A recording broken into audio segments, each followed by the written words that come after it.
Hello. Good morning. We have an early start today, and I'm kind of celebrating because this was the first day our daughter said goodbye at school, just with a friend instead of one of the teachers. She's generally has this has this thing about let me share I can't talk and share the link to the stream at the same time. Let's see. And then links. Yeah, she generally has this transition thing. Like, she's very secure in herself, and I'm very glad. Like, she's like confident. She has friends, and yes, I'm not like, at some extent you're always worried about your kids. But yeah, but she has this transition thing. So, like, coming to school, she gets this as she says, she feels it in her stomach. It's just being nervous. And it's quite overwhelming. It's like over 100 kids on her, like, first class is over 100 kids. Like, not in the same class, but it's a lot of kids. So it's a huge transition coming from, like, calm home, go to school, and then it kind of blows up. Anyways, so today she said goodbye with just having a friend next to her instead of a teacher, which is like a huge step. So that's nice. It might seem small, but to me it's a big deal. So yeah, I'm happy about that. Anyway, so I feel a little bit overwhelmed at the moment because there's a lot of things going on, but we are going to I'm going to make a plan. So first of all, we're just going to go through the morning routine. Is there anything special happening today? Which day is it? It's Wednesday. Wait a minute. There we go. Yeah, so there's nothing special happening today. So what we're going to do, we're just going to go through this. Introduce space type and data. Yeah, these are done.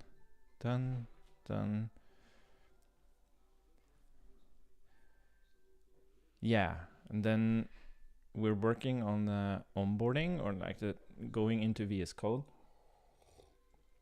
And I believe JK is like creating a proof of concept for this flow just to have something to go by. And then I believe Ze, our designer, is back today, so we can have some more discussions. Yeah, waiting for response here. Blah, blah, blah. Let me check for branches out of sync. Yeah, exactly. Yeah, I saw this. We have a bug. We have this check if you for some reason change the branch name manually, we give you a message that it's out of sync. And this shouldn't happen for cloud sandboxes. And the reason it happened for cloud sandboxes is because we are missing an implementation in our dev environment, which I'm going to comment. Where is this XT editor?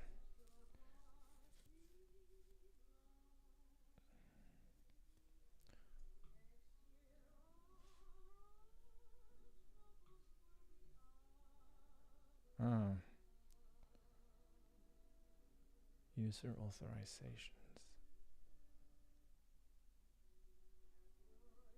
Oh my god, we have so many.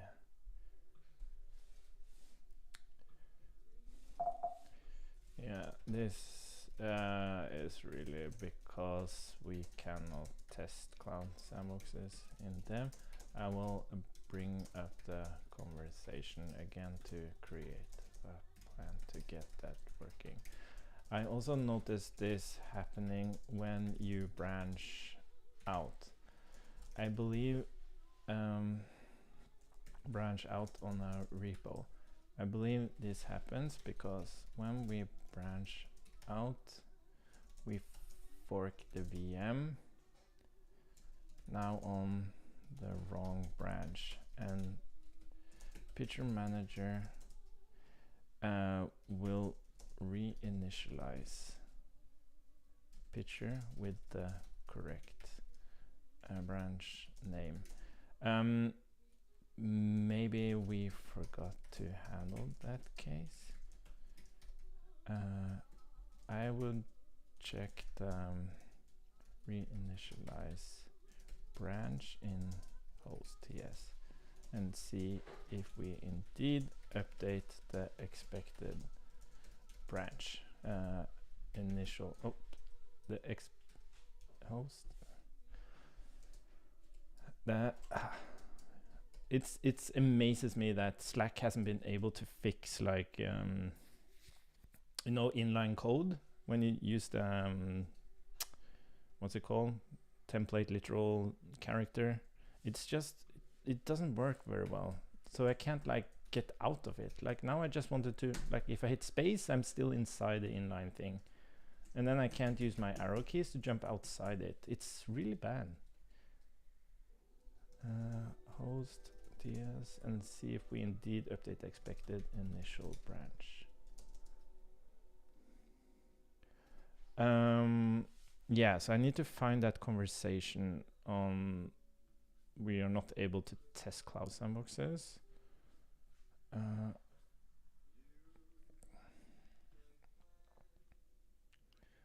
Let's see, blah blah blah blah blah blah blah blah blah blah. I think I pushed too much on the solution I wanted to build, and then the conversation just stopped. Let's see, Bogdan, Ives, we need to resolve this sooner than later, as we just pushed something to production due to lack of testing in dev. If we make a change, so as I see it, we have two options. One, we the client continues its the client and Picture Manager continues its current code, but we change the API instance endpoint to behave differently when we pass Picture Manager URL as suggested above. We change Picture Manager to get a new endpoint to manage sandboxes and simulate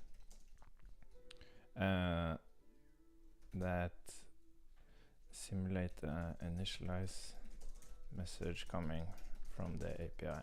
This will also require a change in the client, as now it is going by the API regardless, I believe. What is your vote, and has anyone time to, what do you think is the best approach, and could we book some time to get it done? I am a bit overwhelmed.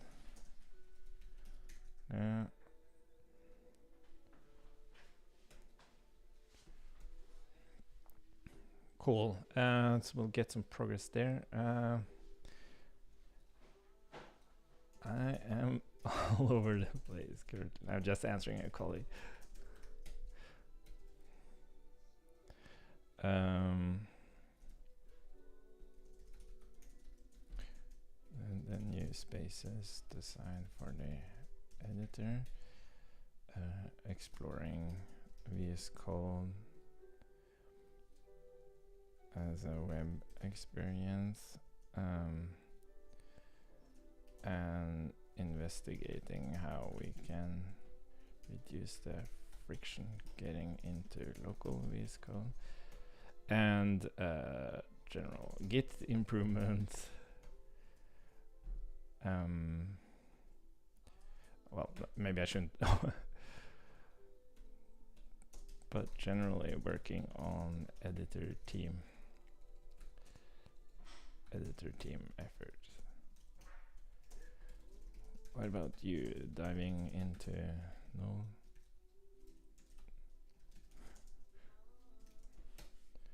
Cool. Yes, we have that. Do we have any PRs? Oh, nice. Wow, that makes me so happy. Oh, great. JK already fixed it.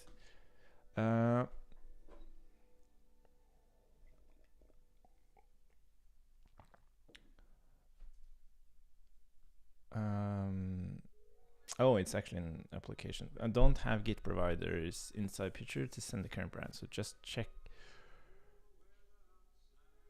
only when the branch is returned from the picture. What to test? The autosync model shouldn't pop up on CodeSandboxes. Create a branch from a and manually change the branch. Okay.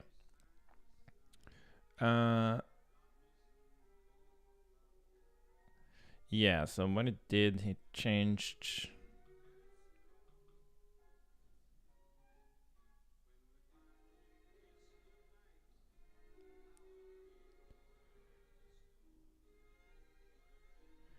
Oh, okay.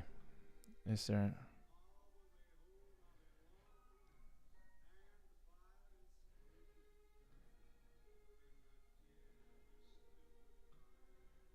So the change is if Git.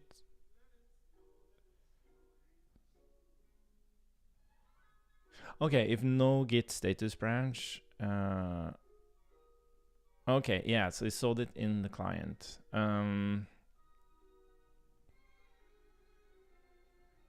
Yeah, I guess that's okay. I was thinking more that we would fix this in picture. Okay, but I can rather comment that. Okay, so let's just test this so we can get this to production as soon as humanly possible. Or technically possible, I guess. Let it snow.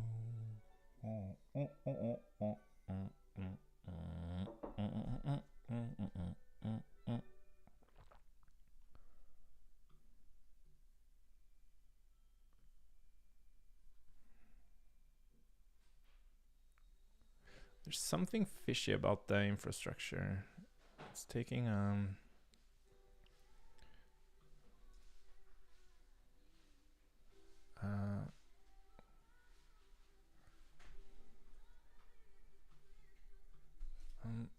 also noticed this happening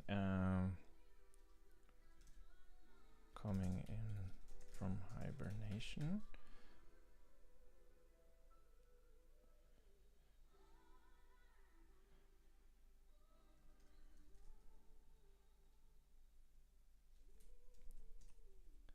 Waking up from hibernation. What the hell?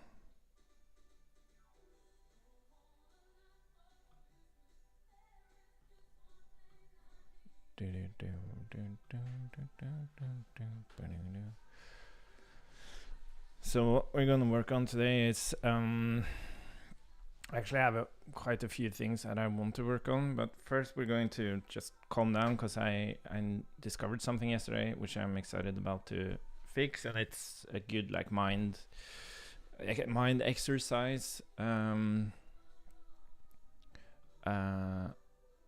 So we'll do that first, and then we need to figure out why we weren't able to send the hibernation message, because we require that to fix another bug.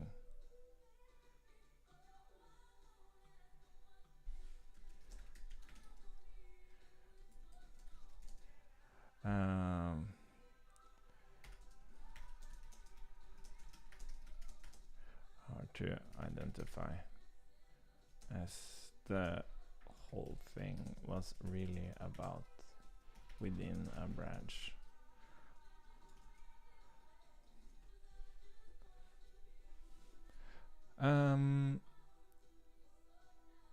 Is it working? What's happening? What is happening here? Loading check.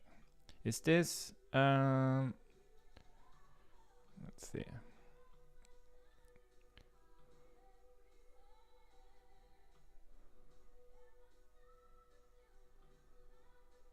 Close and stop preview. What's oh, we're having some. What the hell? Yeah, we're doing some infrastructure changes, and I think it's creating some really weird issues related to hibernation.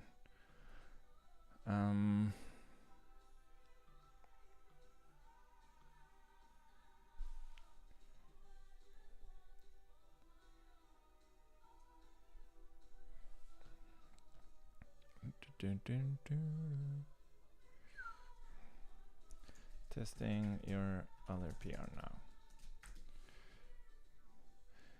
Yeah, I think what I want to do here, I think this will work, but I want to suggest that we... this is a good quick fix.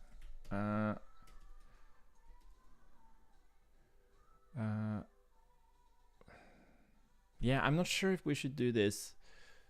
I think, let's see. I think maybe we should fix this in Picture Client to have a proper fix, because it's kind of weird that the client just, for some reason... oh, what the fuck? You know what? What the hell is happening here?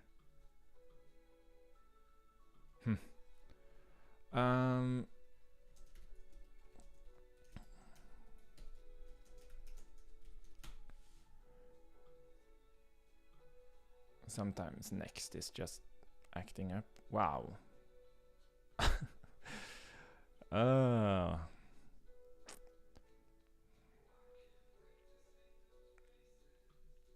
Let's try again. Yeah, and in the meantime, I'm going to check something. We're going to check... wow, exactly. That's how fast it should be. That's interesting. What? Yeah, because I wanted to check. We have something called a Git client, and I'm wondering what Git status it actually produces. Yeah, so it says branch null. Branch null. So if... oh yeah. Yeah, exactly. So this is kind of the problem. We have this initial Git status, which is a fake Git status, and it's checking if it matches the project name. But I think this check is wrong. It should actually be...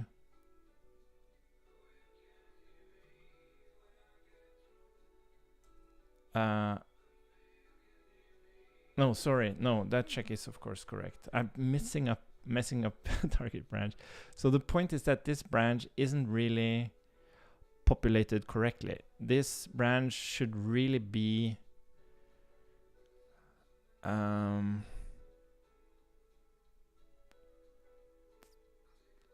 okay, I guess this is correct. So if no Git status branch... okay, no, this is correct, because you might not have the branch yet. But it's kind of annoying that you can actually... okay, but that's okay. Let's just see if it works, and then...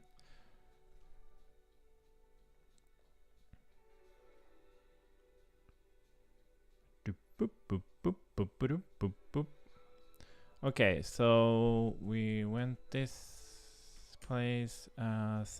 Yeah, I think we can go to V2.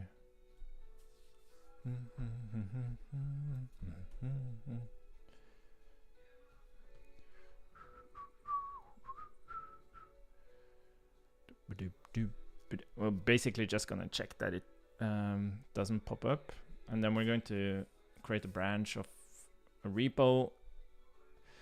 Oh, why the hell do I have to refresh?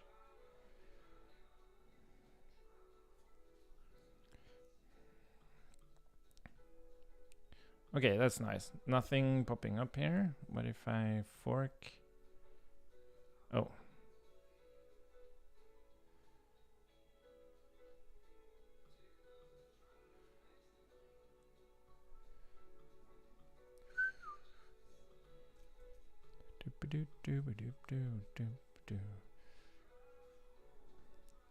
Let's see, let's fork just to test that as well.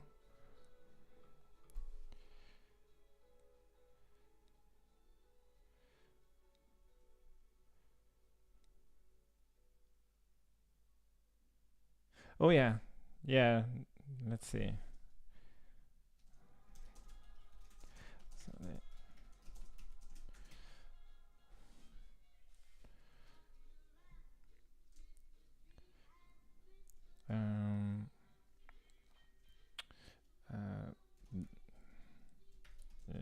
So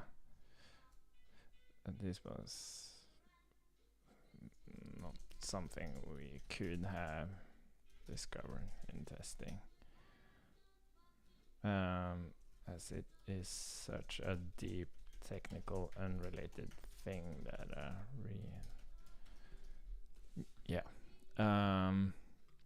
yeah, I'm just talking to JK about the bug that appeared. Like it's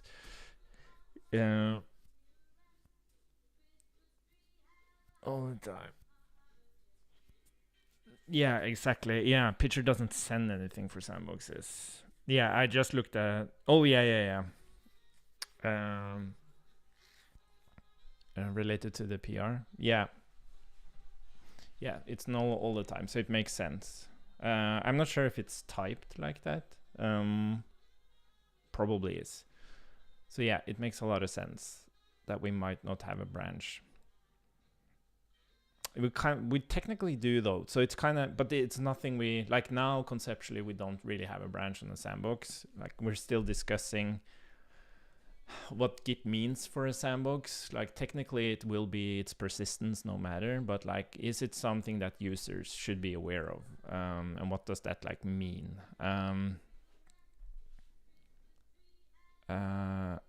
What were we doing? Yeah, so this is working, and then it's GitHub test sandbox. Yeah, but this bug, like it's very interesting with bugs. Like in retrospect, when it happens, like even immediately when it happens, you're like, oh, of course.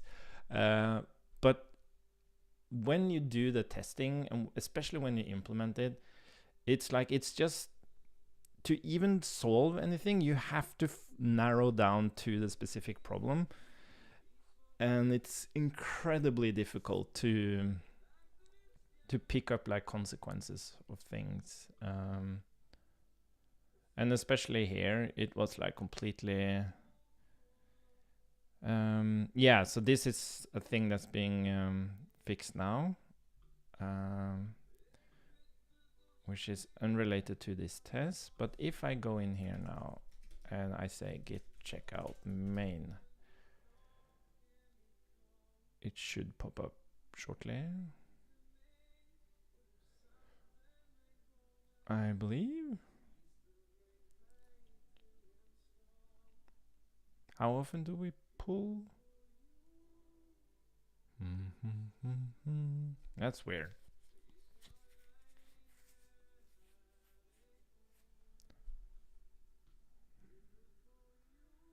Oh, is it because No. That's interesting. Oh, picture version. Thanks, JK.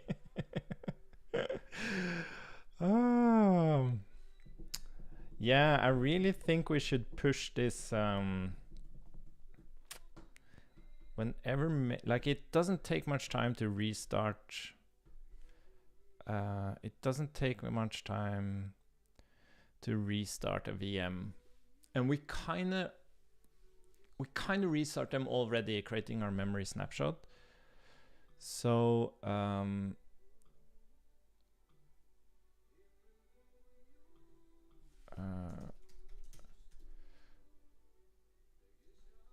we kind of restart. Well, we hibernate them to create a memory snapshot. So we might as well restart them and then make sure that they're running on the latest version of Pitcher and everything.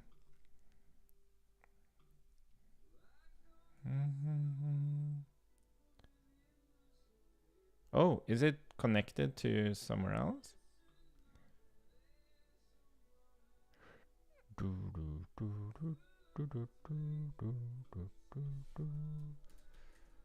Oh, oops. Oh, that's interesting. Yeah, it's weird. It's not popping up here. I wonder why. Because this is, if the branch changes.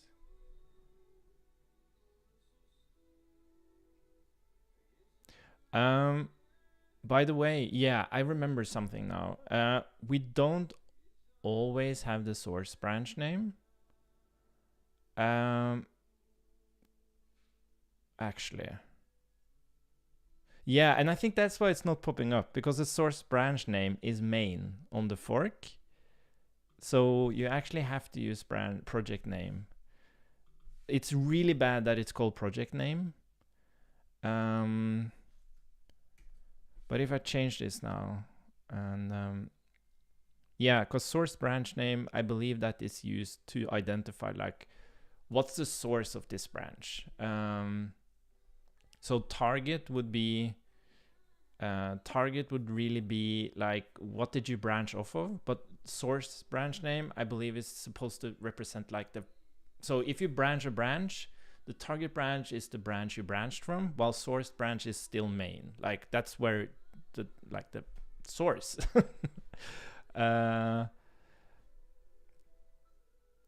Yeah, so now it popped up. Let's try again. I'm just going to, yeah, just restart it. Yeah, it's really bad that it's called project.name, because it seems like it's the project name while it's really the branch name. But that's going to be fixed when we refactor the project entity to support repos and sandboxes, because it's all a big hack right now. So that's going to become much clearer. Let's see. But it's funny that I would actually test this. Yeah, now it pops up immediately. Okay, so I would suggest that we need to do this, JK. I'll comment it in the request changes. This looks great, though source branch name is actually not the current branch. It is like the source branch. Like as if it's like the branch representing the actual source of the code, typically main.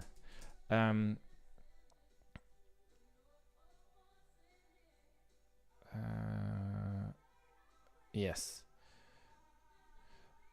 Project name is a really bad name, but this will be fixed when we refactor the project entity to represent both repos and sandboxes. Yeah, but yeah, I could even, so JK, please just merge. Oh, I guess I'm blocking it now because I requested changes. Anyways, just bump me and I'll approve it immediately.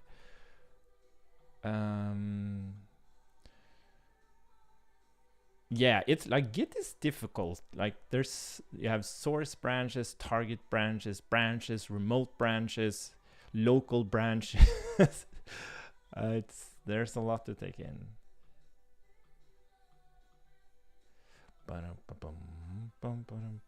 Okay, so we are up to speed with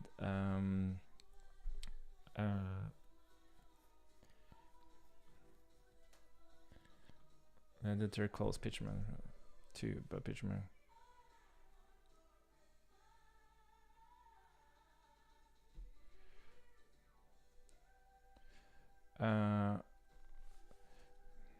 But picture manager can get the info as it already calls the API for certain things.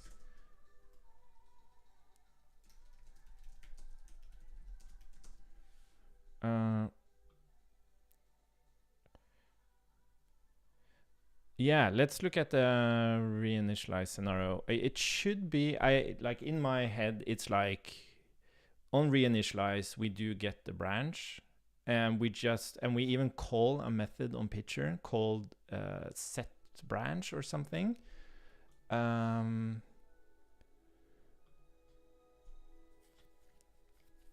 Let's see if I remember this correctly. Packages, picture, so not picture, but oh well, actually, well, let's check picture agent first. Host. So reinitialize branch. Reinitialize branch, isn't it? What the hell? Wasn't it reinitialize branch?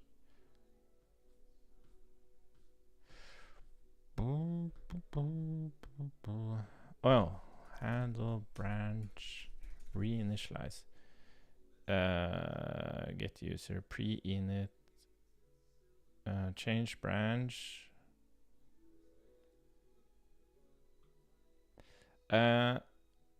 Picture instantiator. Pre-init. Yeah, pre-init, post-re-init. Okay, so that's where it's happening. It might not get enough data, but I guess we can pass that. So picture, I guess, pre-init. Oh, post. Wait, it's being used there, so. Oh, re-init, sorry. Yeah, so we do, yeah, exactly here. On post re-init,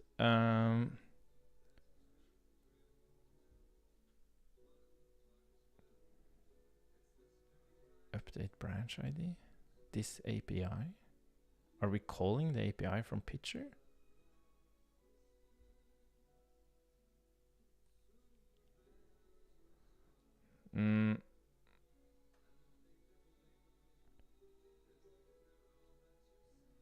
Yeah, so what's interesting about this though?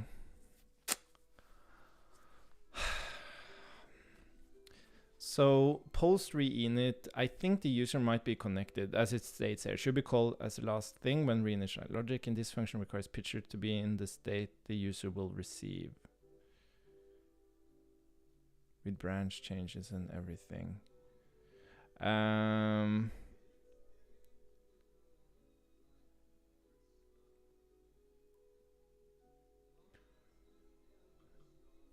God damn it. Pre-init, get user. So here we change the branch post. No, I think it's fine. We just have to test it. So basically here we need a branch as well. I'm not sure if we're getting it. So like create some method that says like set initial branch. And then we need to pass that initial branch on, yeah, target branch remotes is contribution. Hopefully we actually, I don't even know if we get that information. Data, I re-init branch. I re-init branch. Yeah, we get a branch. Great. Yeah, so that's, does that make sense, JK? On post God, post, what was it? Picture instant, god damn it. Oh, sorry. Post re-init. So on post re-init, yeah, we send the branch and we create a new method on the Git provider, which is called set initial branch. and then we update it there. Awesome. Cool. So the thing I wanted to do before I dive into what I'm supposed to do, because that's what I do when I feel a bit overwhelmed. I just need to do something for myself to focus. Well, the APIs are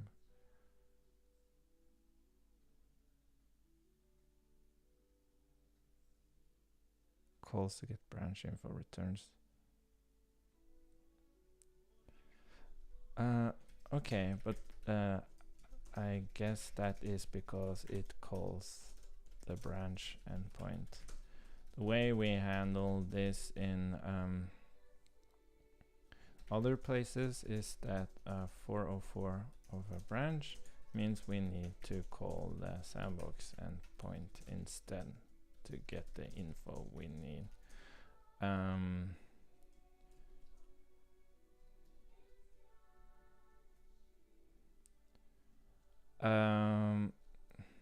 But what about private?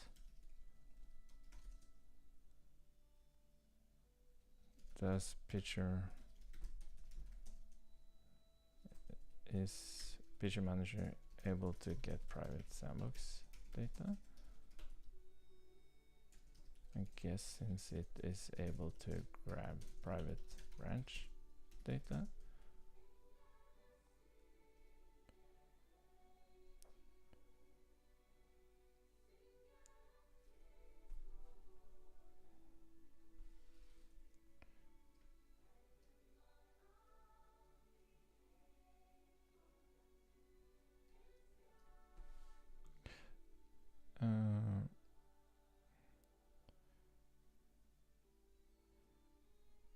Yeah, we should set the initial branch on post 3 in it.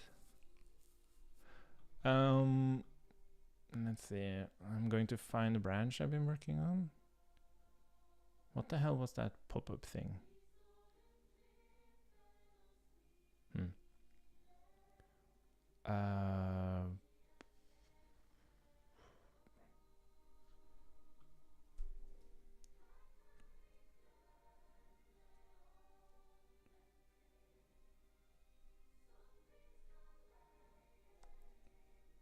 There's no sandbox endpoint that returns all data needed.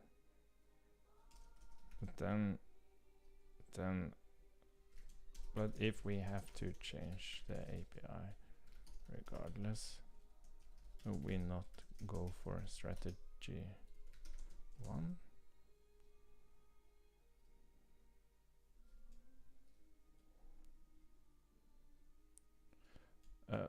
Feels like we go in a very bad direction if we create a special flow for picture between picture manager, client, picture manager, API, where all of them has special logic, as opposed to just have special logic on the API and the client picture manager does not really care.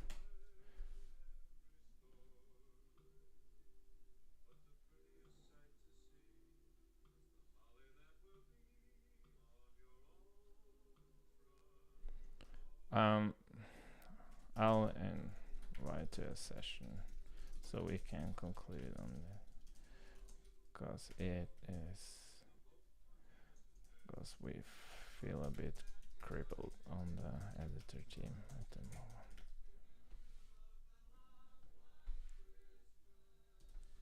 moment. Let's see, we need a session on this.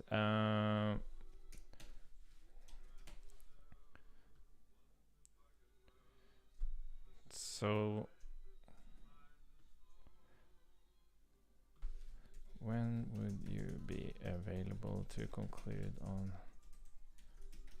how to fix sandboxes?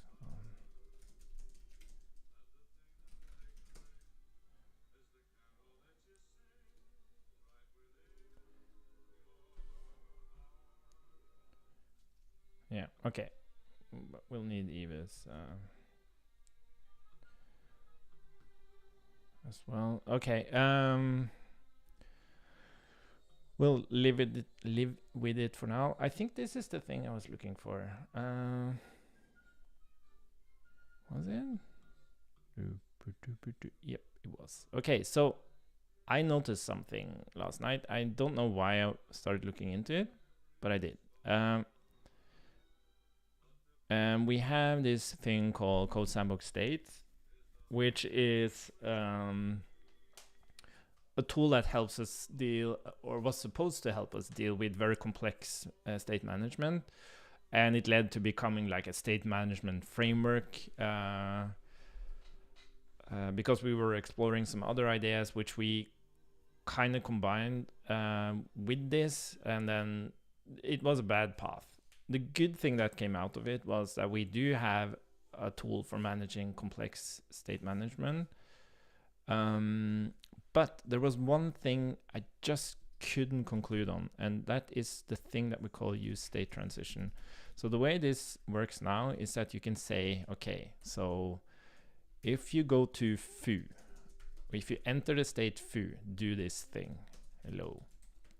And then if you, and this is like entering the state, meaning that if you're in foo and you go back to foo, this doesn't trigger again. And then you have another signature, which is bar, which is like if you enter foo or bar and you move between these two states, this shouldn't trigger again. It should only trigger the first time. And then we have another signature, which is like if you if you're loaded and this action runs, run this logic. But this happens every time the action occurs.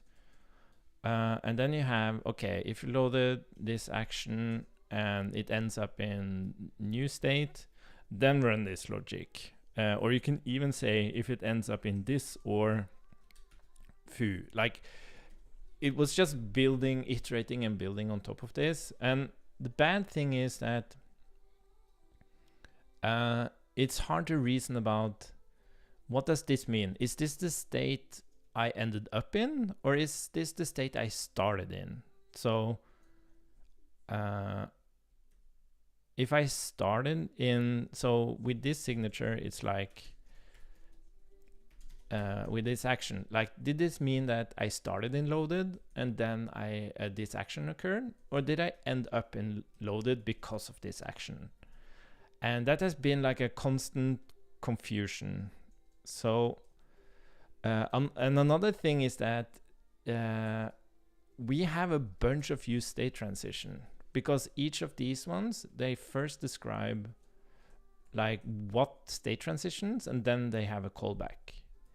But what I discovered is that if we flip this around, so we rather say that, okay, you only express the state transitions. And if I want to say, when I enter loaded, this is going to happen. If I enter error, this is going to happen. If I enter not loaded, this is going to happen.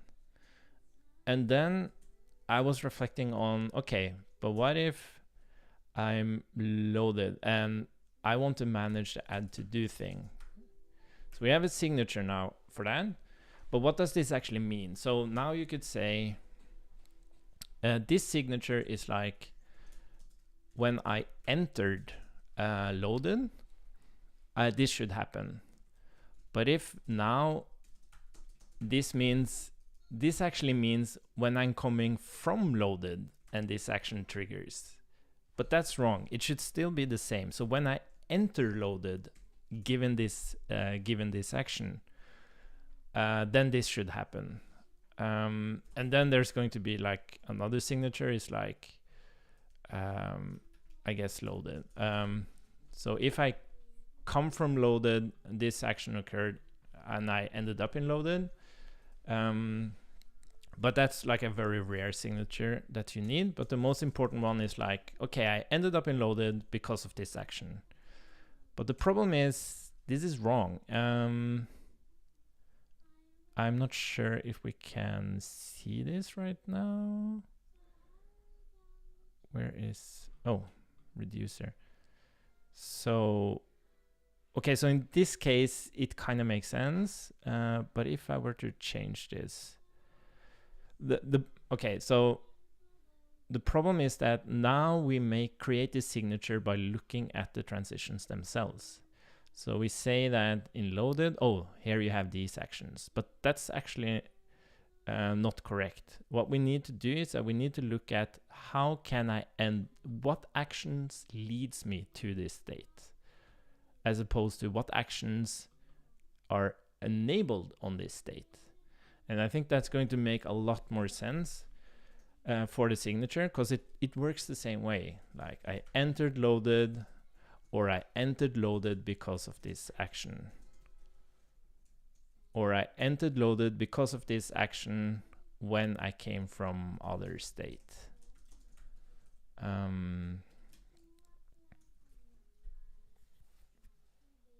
Let's see. And then to make that happen, I think we need an example. So let's say that you don't get into loaded, you get into some other state. Let's just move this. So when you're loading, let's just do this. Cool. So now this one doesn't have anything, right? And we have to fix that. So the typing for this is happening inside this file. So basically what we're doing here is that we're saying that we can look at this one first. No, sorry, this is the one. So what we're doing here, we're going through the keys of this specific state transition, but that's actually wrong. And I'm wondering if even this one is wrong. So the evaluated transitions is saying, let's see, where are we actually evaluating? So this, I guess, happens. Yeah, so I don't think we should actually fix it in this one. This should still be the same, but we should fix it in this one. So when we make a transition, we create this inference of transitions. And what it does is that it just goes through the transitions and reads the actions from those transitions. As you can see here, it just reads these ones, these keys, and then looks at what actions are for each state, and then what states can each action lead to. But we have to flip it around. We have to look at each of these keys, and we have to look at the other keys to figure out what. Yeah, so I have no idea how to do that, but that's what we're gonna do. And hopefully we'll be able to fix it, because then I'm in a good mood. And we can keep focusing on the next thing. So as I said, this is just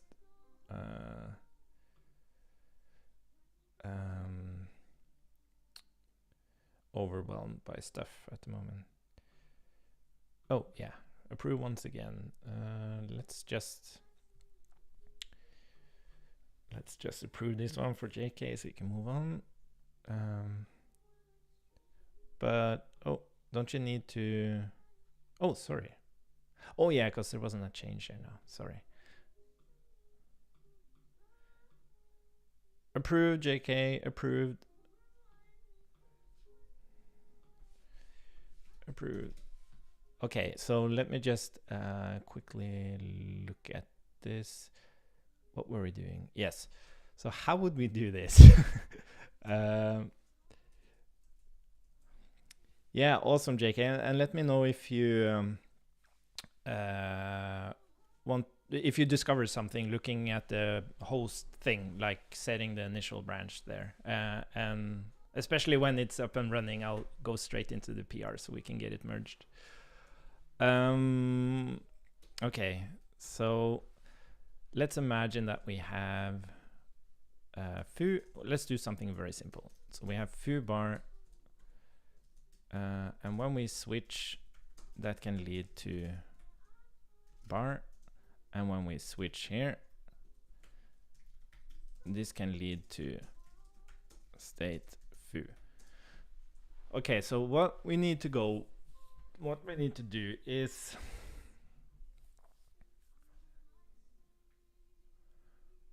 for each of these keys, we need to go through all the keys. So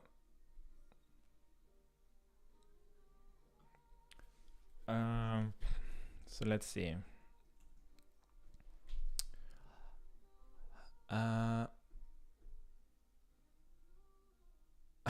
This is gonna be.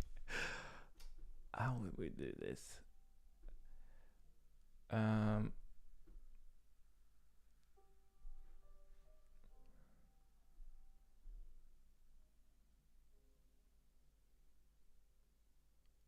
Is there a better way to do this? Could we rather go through? No, we need to go through each of those keys, but here we have to go through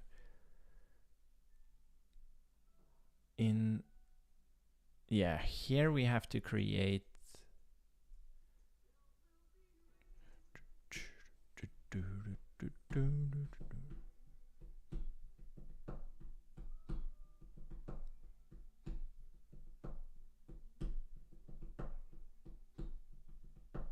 I could maybe flip it around though. So instead of these transitions representing yeah, that could also work. No,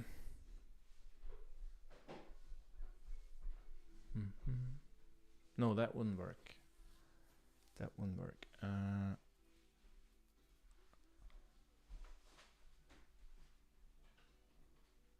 Because we also want, like, you could have like a bunch of you could have states that never you don't have an action that actually leads to that state, because it's just an initial state.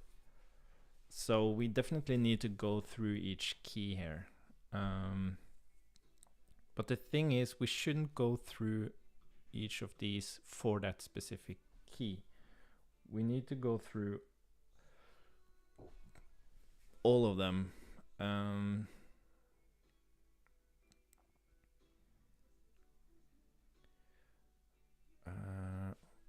Okay, so let's just keep this one for reference, and then we're just going to rewrite it. So we're going to say, let's just remove this. So what we're going to do here is that we are going to go through in key of T.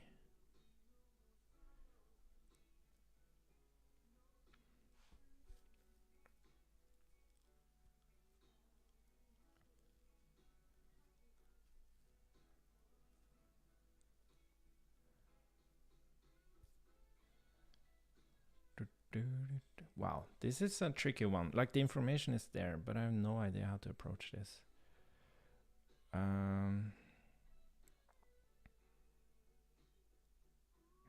Yeah, so we can really call this like switch bar, just so that we have two different actions, make it more explicit.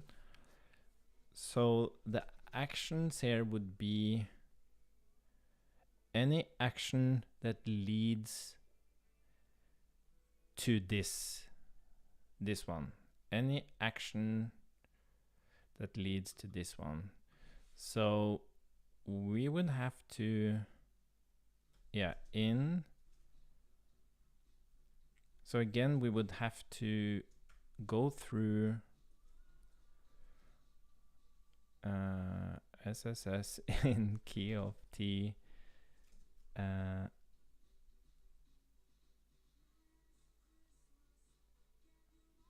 Wow, this is going to be interesting. So key of T, so we're grabbing the value, for each of these, where the value is AAA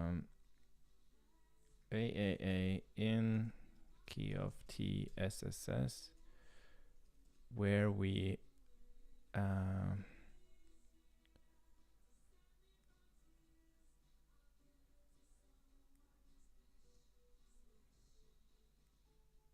let's see, where we say, why are you complaining?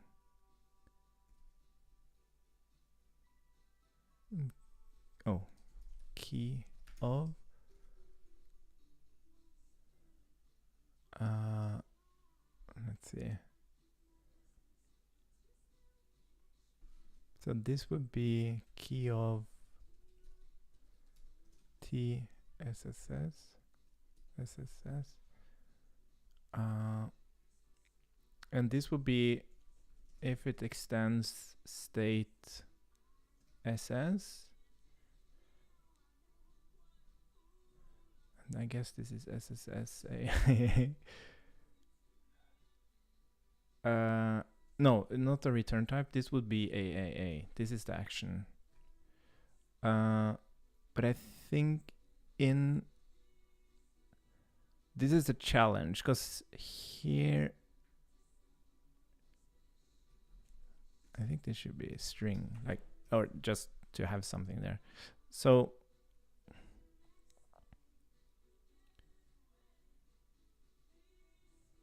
what if I did this AA?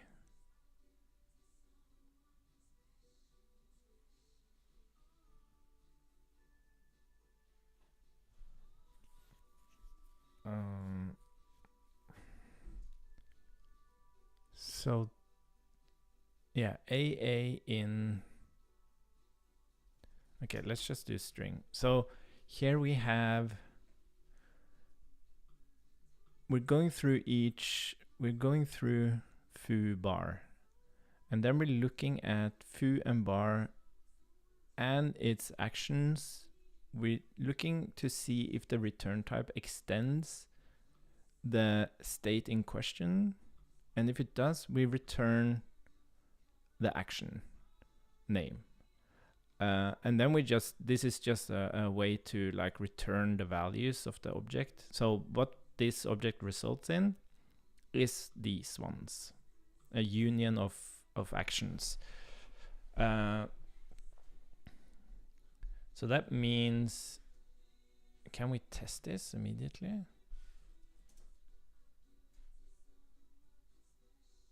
Yeah, so that one doesn't work because, how can we test this?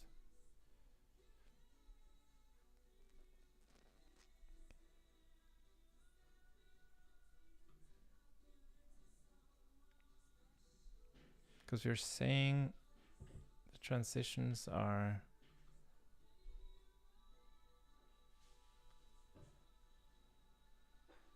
okay, so I guess it kind of says never here. So T, oh yeah, maybe this is the problem. SSS, AAA.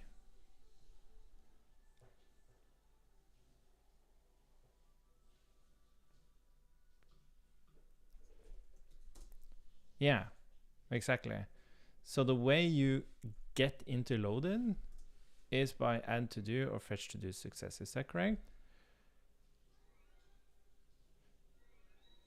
Yeah, the way you get into loaded is by fetch to do success, and now this one. So we can actually change this. So now this, exactly. So now we have this. Either you are loaded, or we say that, okay, I only want to trigger logic if I got into loaded because I added a to do. That makes a lot of sense. Yes. But then we have the final piece of the puzzle. So this is just giving, this should now be a union of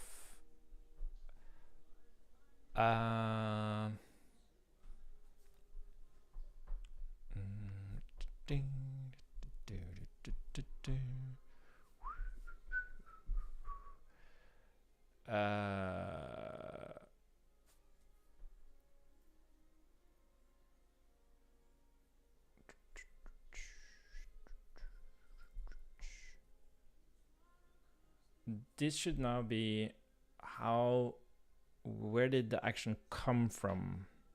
So that we already have that information. That would actually be,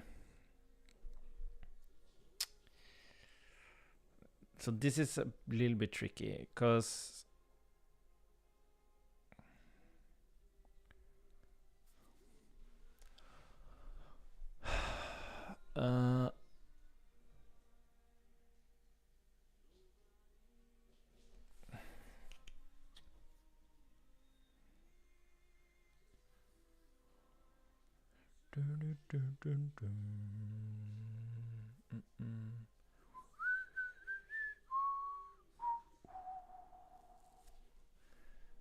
so we have to not only extract the action, we kind of need to extract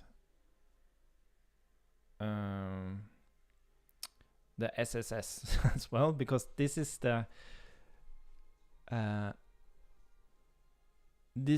state you're coming from. And how would we extract that in a way that I can use it? So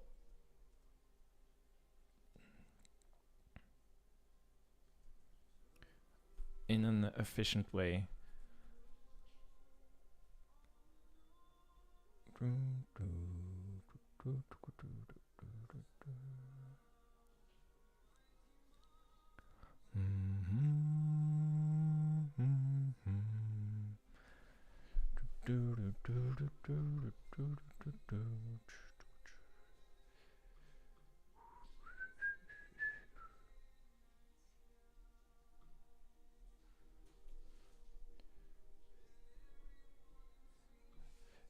It is Next.js cache.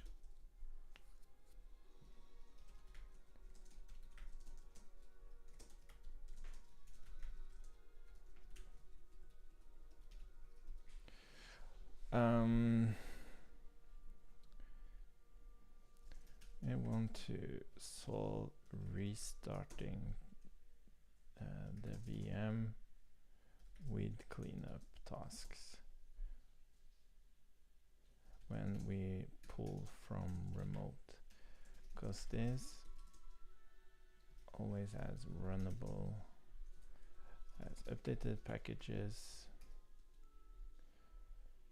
because this leads to always has updated packages, always has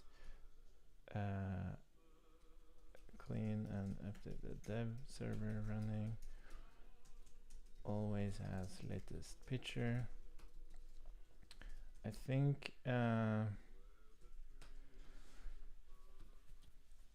let's see, let's get back to this. Sorry, I got distracted. So how would we extract two pieces of information? I'm thinking that instead of returning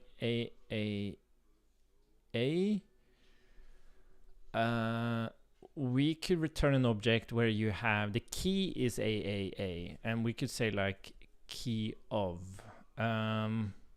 and then the value would be, I think that would be best, but I'm not sure how I would express that. How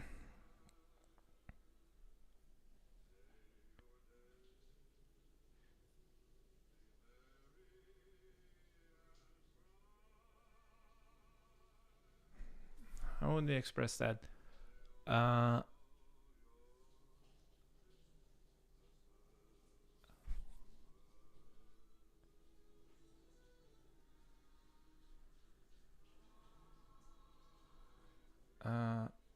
Yeah, how the hell will we express that? I'm not sure if it's possible.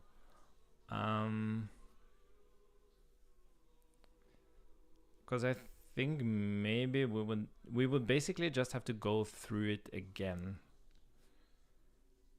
Yeah, I think that's better. It's more clear, like to the extent that this is clear in any way. So we have AA.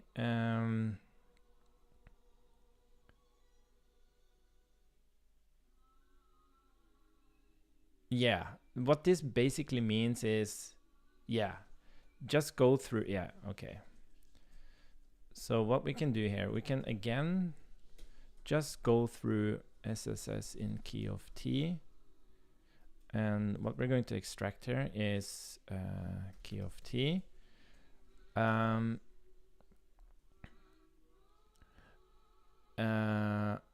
So we have AA here. So what we want to see is if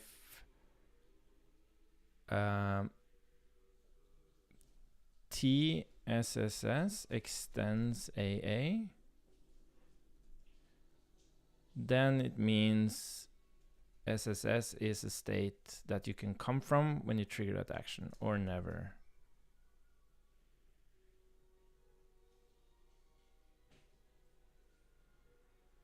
Why didn't that work?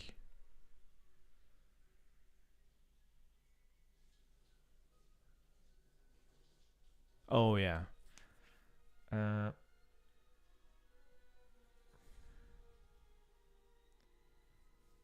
Type key of t is not assignable to type string. Type string. Yeah, because TSSS. Oh, sorry. Key of TSSS.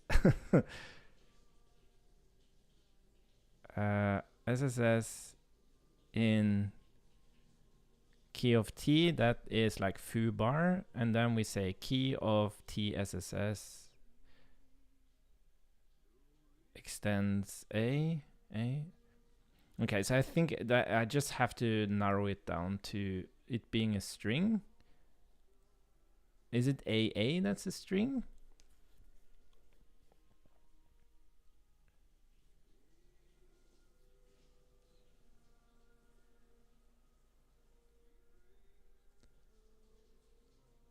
Oh, maybe it's the SSS. SSS extends string. Yeah, I think I just have to narrow that down. So that means when we now do app, so we have add to do. I don't think I actually added the last part there. Let's add that.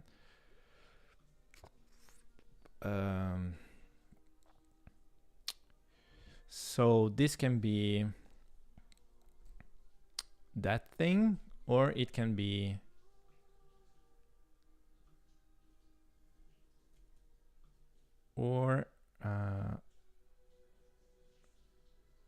yeah, so we're basically going to copy this, so it can be either that thing or it can be so we need parentheses around that, or it can be this thing, but now it's SSS in key of TSS, well, in, because this is just a string, TSSAA.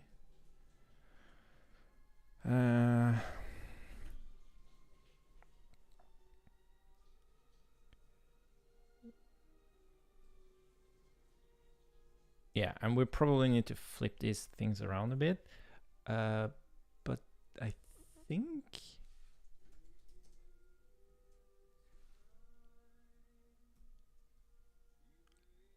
I don't think this is correct, is it?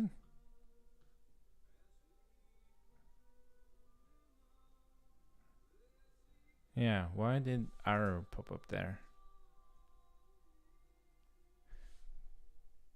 Because you can only... Oh, that's interesting.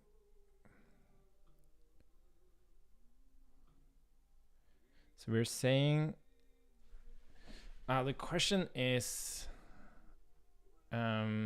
which one is wrong? Is it this one?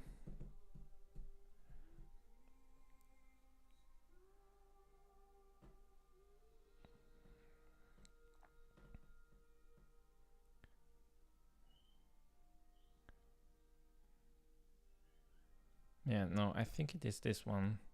So we're saying t extends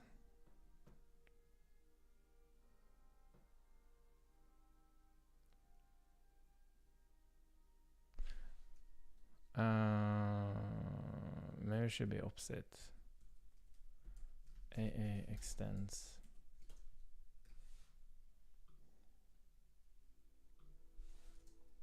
Yeah, that worked. So now it's just so the signature should really be, it should always be the state I ended up in. So this will be the actual state, and then it's the any of the actions that might have led to this place, and then it's the previous state. So let's fix that and let's kind of test it. So let's just flip these two around.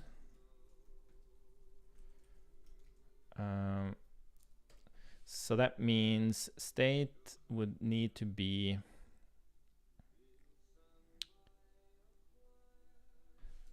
interesting. It was actually correct, but it was the wrong name. So state will be, this is the thing we're on right now. This is the state. And then we have prev state, which would be any of the states. Yeah, I think it's as simple as that. So in key AA, in key of TSS.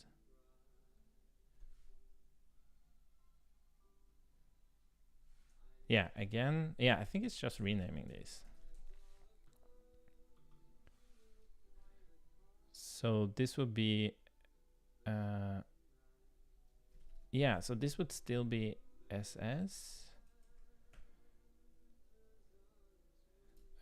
And then, but this one would be, state would be TSS AA SSS.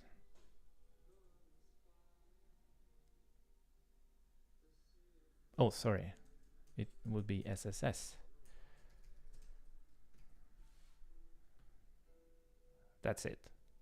So now let's explore this. So what do we actually have here? We have, so I should be able to say that, so not loaded, there's nothing that moves into not loaded. So I can still express not loaded, and this should say SEP. So the state is not loaded, the action, like there's no action leading to not loaded, which is correct. And there's no previous state that could move to not loaded. So this is correct. It reflects the transitions. And if I were to try to put an object here, it shouldn't have anything there, which is correct. And then we have loading, sorry.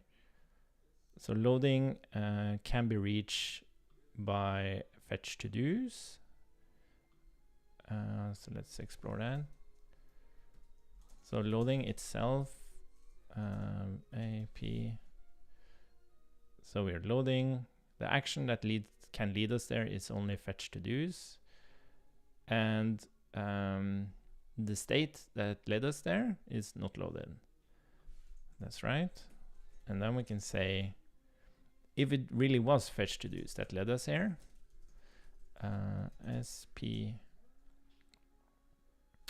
AP, it should still be loading here. It should be fetch to dos, and it should be not loaded.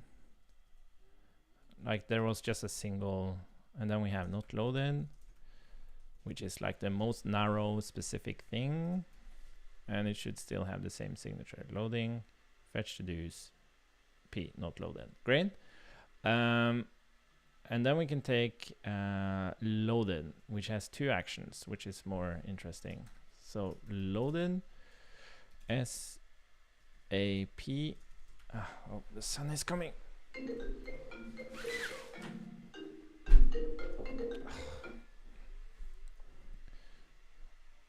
I just have to check who that is.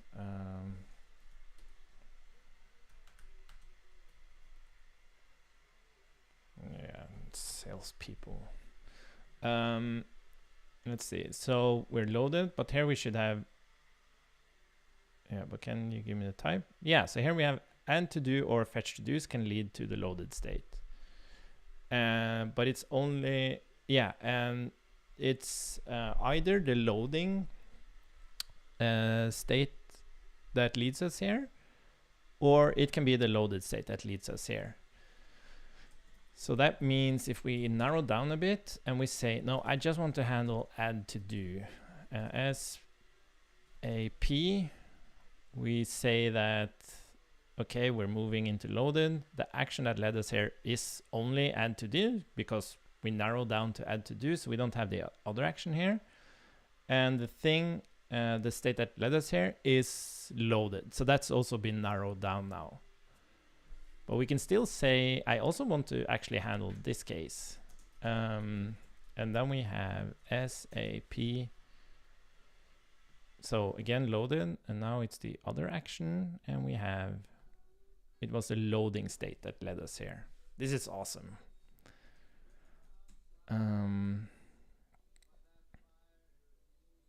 This is how it should work. Okay, so I'm going to work in progress. I'm just going to commit this. I think it breaks stuff, so we're just going to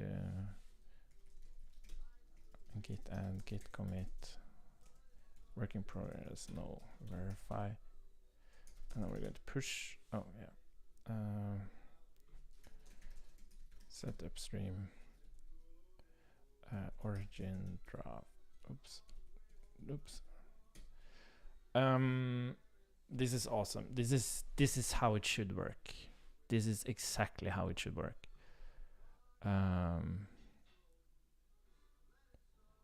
I'm very happy about this. So the idea here is that I'm going to still have the old use state transition hook. I'm going to call it use legacy state transition. Or maybe I can, to avoid having a refactor, since the package is called I'm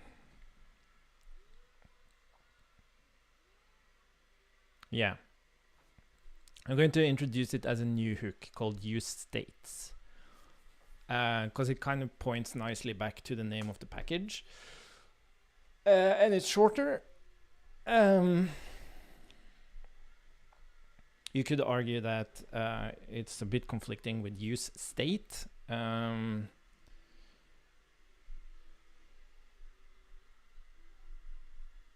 Yeah, I'll reflect on that, but we're not going to work anymore on this. We need to move over to the other thing.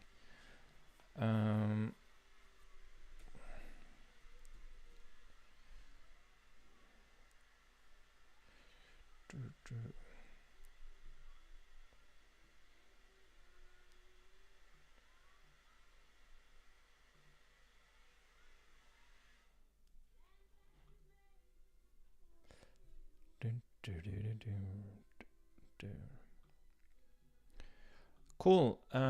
Yeah, I'm really excited about that change. Anyways, let's close this and let's figure out why the hell I wasn't able to hibernate. Let's copy this. I can't remember if I actually...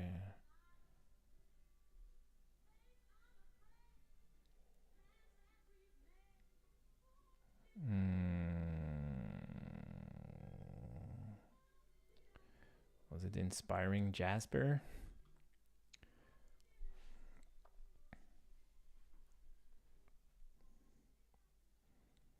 I think maybe I'm going to have an early lunch because I'm super hungry. So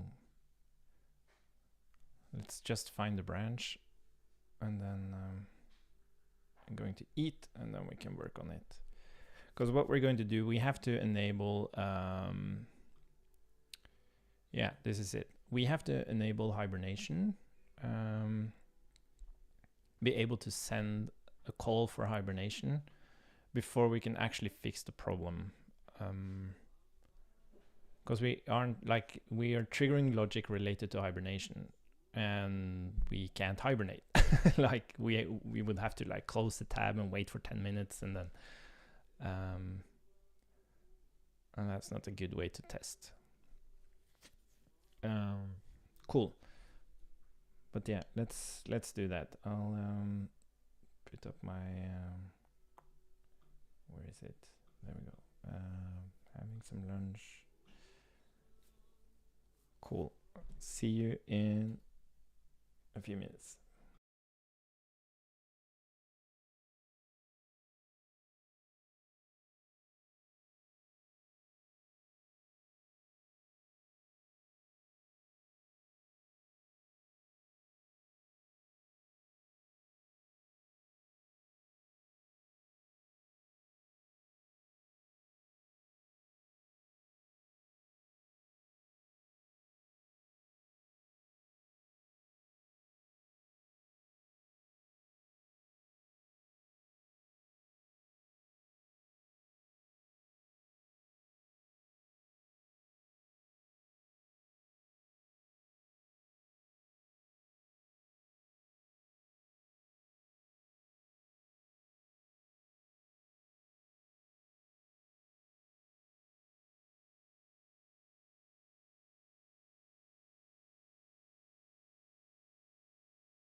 Hello. Let's see.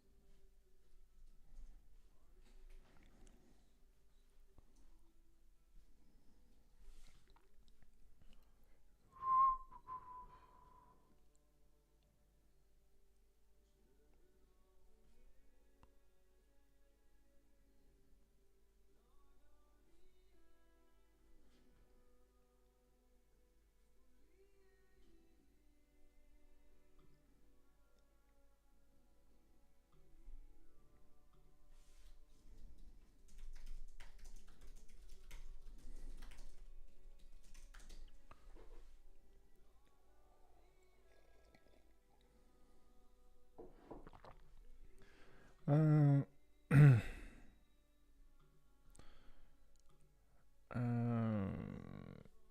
yeah, let's see. So initial branch, data.branch, set initial. This is getting ridiculous. And set initial branch.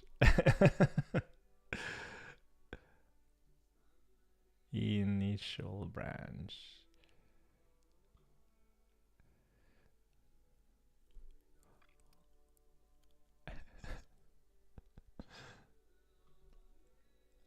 Why can't I? There we go.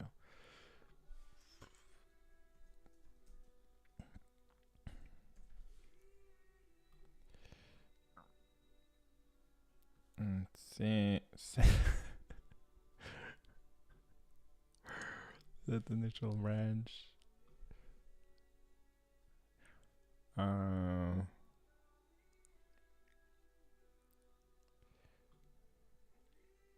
Yeah, maybe. God damn it. Let's delete these. There's too many commits. Should just.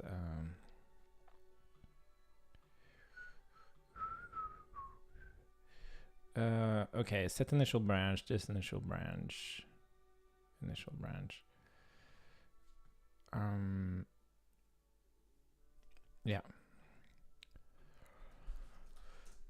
This looks great.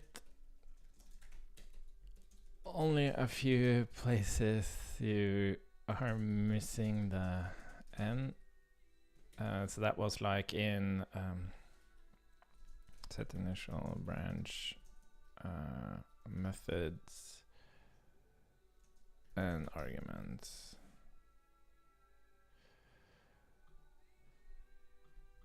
Great stuff. Approve, but please fix the N typo.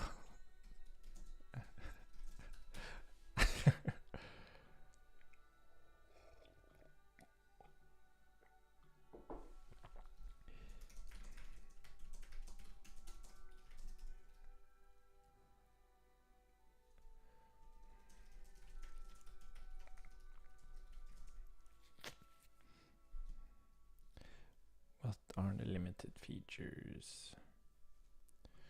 Okay, so we wanted to be able to hibernate this branch or this sandbox. Sorry, yeah, we can do the branch. It doesn't matter. Oh, Leva, what the hell? No! That's funny. That is funny.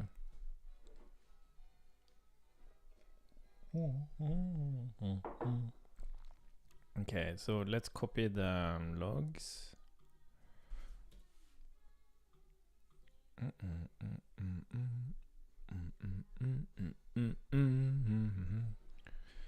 Okay, so I'm there. I should be able to say hibernate.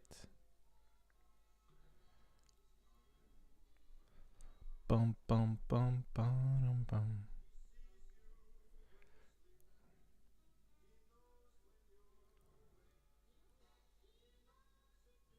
It doesn't seem like it's hibernating.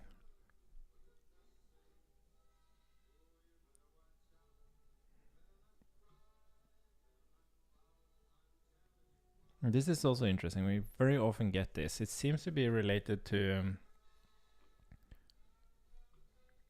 app ID, CodeSandbox type, open file, username, Christian Alfoni. Yeah.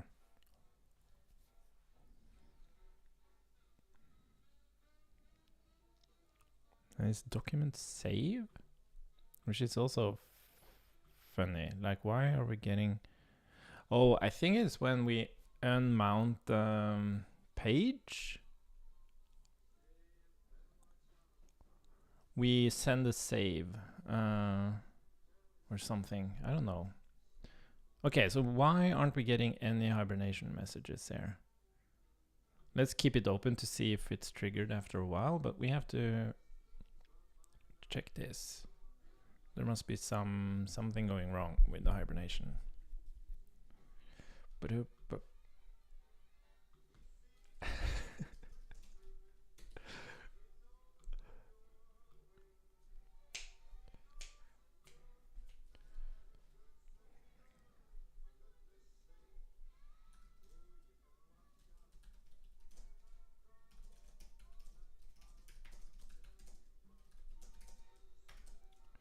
None of us.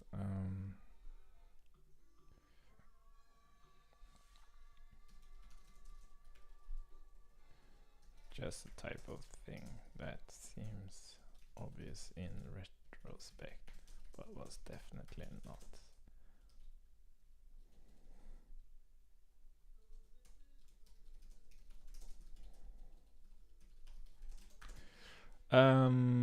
Okay, so the thing that we built is the possibility to hibernate. And I am wondering...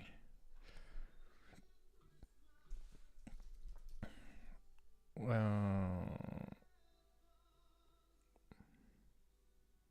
So the way it would work is that in the system provider, we would say notify host hibernate. So we are sending notification dispatcher notify host, and that is here. I can't remember exactly where. I think this is it. Yeah, handle pitcher host notification. So we're calling... Okay, this is interesting because we don't actually... we should probably...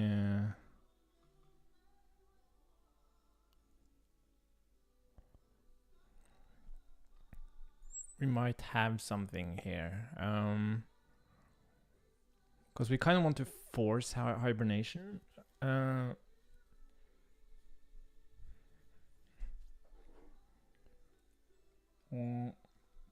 So first of all, we should definitely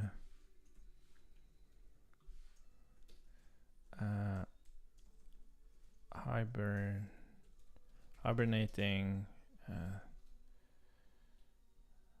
hibernation requested.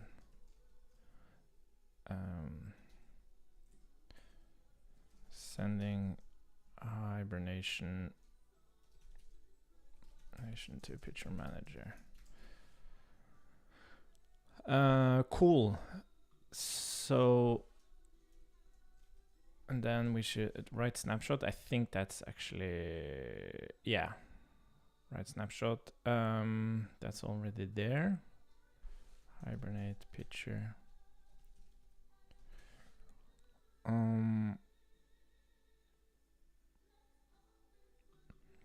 I have a feeling it might be this one.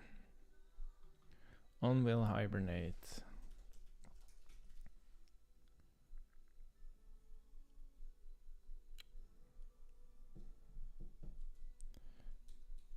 Do we have pitcher?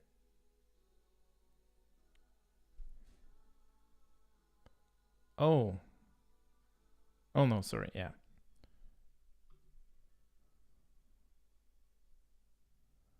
So on will hibernate, this is what triggers on will hibernate. This is blocking hibernation, which it should. So we have send will hibernate.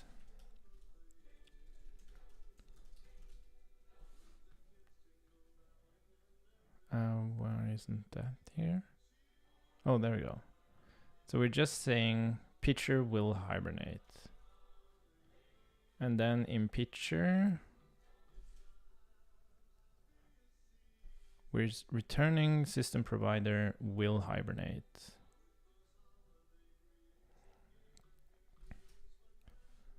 And it just notifies everyone that a hibernation is happening. And then it sleeps. So there's nothing really. So when we get this hibernation, we just notify the host to hibernate. This could be in a different order. No, it doesn't matter. To hibernate. Yeah, so the funny thing is that we just don't have anything in the logs. Here it comes.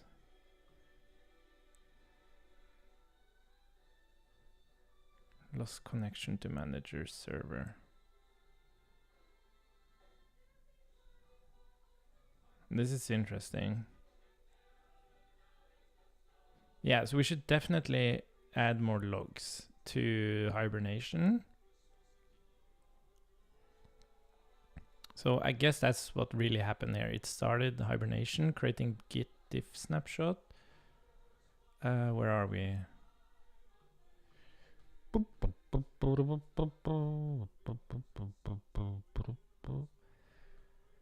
Where is the picture? Hibernate picture. Hibernation requested. And then write snapshot, and that's where we got the log for write snapshot. No. Wait a minute, are we even hibernating?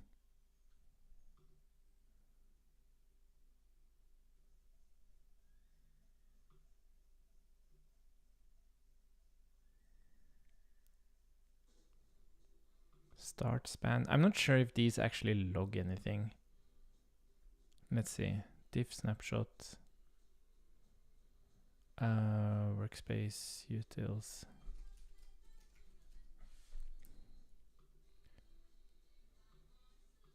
Oh, come on. Utils git diff snapshot. Okay, creating diff snapshot. Waiting for git lock release. Okay, so it does.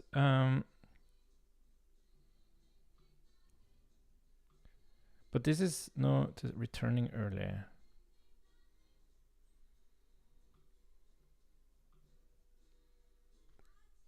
Yeah, exactly. And here we would normally have sending hibernation. So this is actually doing the hibernation. It's kind of weird though. Lost connection to manager server. Maybe that's fine. Okay, but I would expect that to have happened here. So I'm very confused by that. Why didn't it hibernate when I told it to?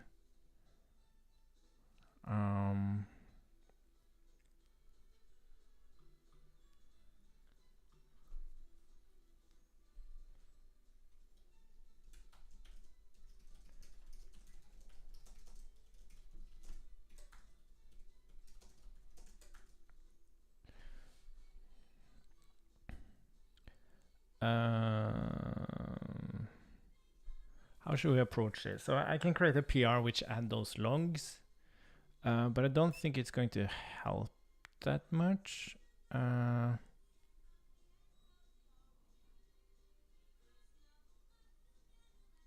type open file. What is this type? How are we going to handle this?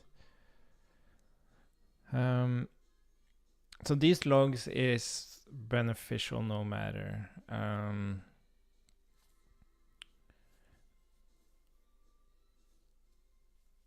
At least we'll be able to evaluate that nothing is like blocking.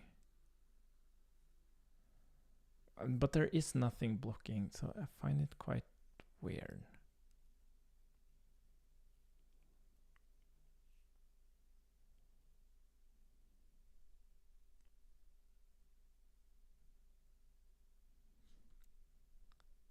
It's almost like what I would want to know is if even the request hits picture, like it has to hit picture.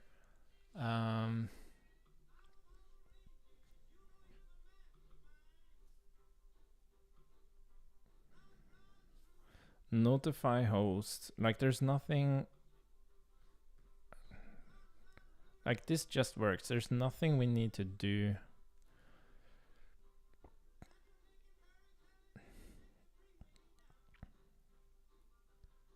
Hibernate picture. Type hibernate.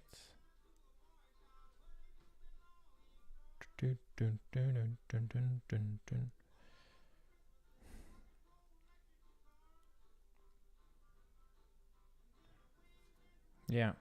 No, I think we should just create a PR here, which add these logs. Just so that we can see what's happening.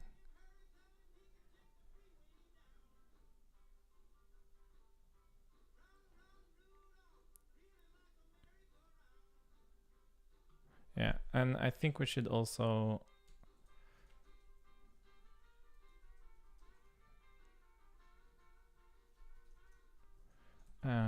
writing snapshot.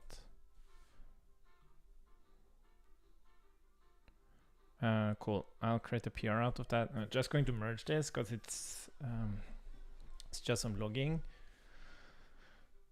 And some logs to debug hibernation.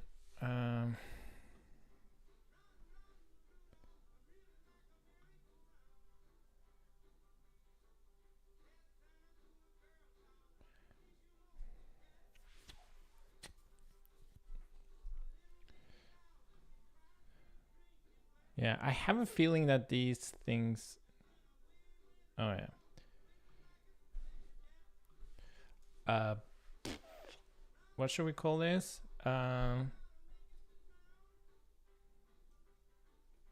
Chore? Is that a thing?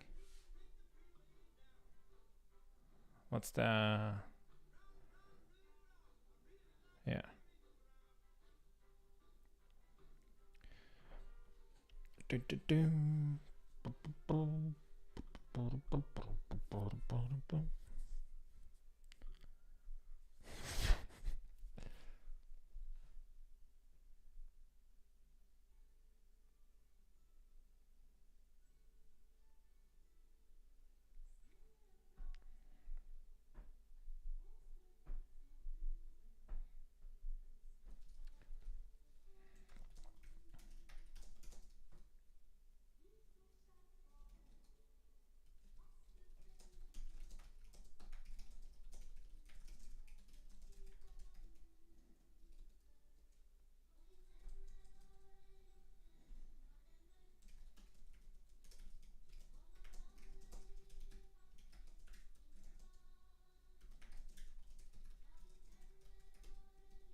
Sorry, I was just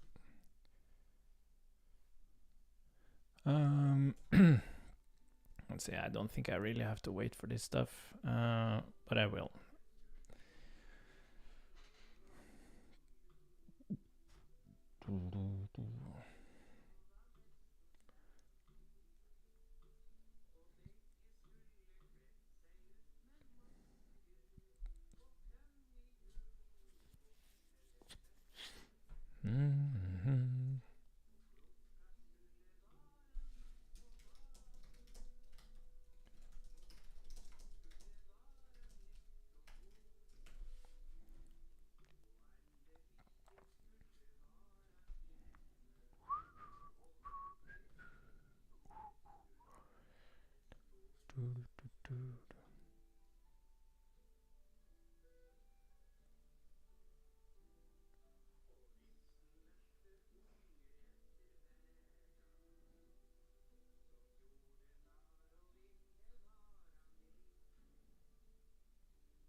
Oh, come on.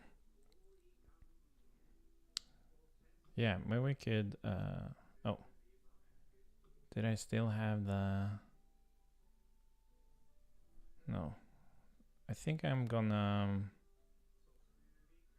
No, we're not going to do that. We're going to focus.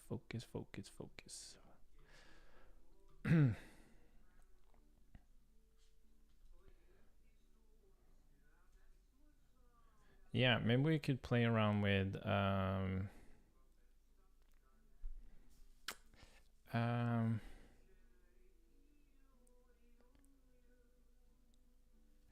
I'm trying to find this because I'm also working on this VS Code thing, and I actually got it like running, and I would love to play more with this before tomorrow because we're going to evaluate the path we want to take with this. And the problem is I don't really have like a browser-based file system. VS Code MemFS browser extension. I'm just wondering if anyone has a file system provider, but this is not for the browser. How do you build I think that was the only thing. Like, how do you build for the browser?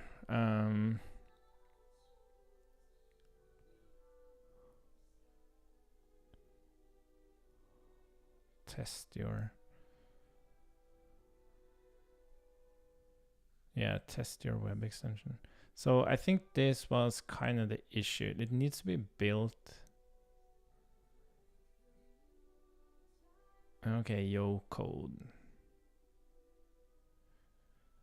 Hibernation. It's just that we have added functionality to explicitly tell, like for debugging purposes, that we can tell it to hibernate. So that we can more easily test functionality related to hibernation. But for some reason, nothing happens when I send that request, even though the logic we implemented for it is very straightforward. So, feature test.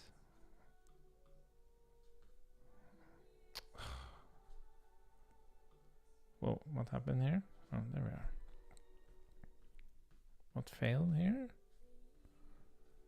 I just added some logs and then I have a failing test. Isn't that the story of CI?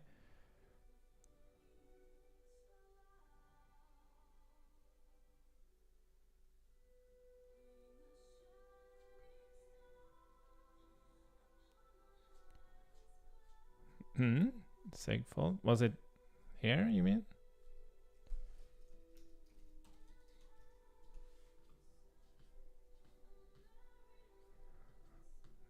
Oh, let me try running the tests again. Oh, in the picture logs. Oh, look at that.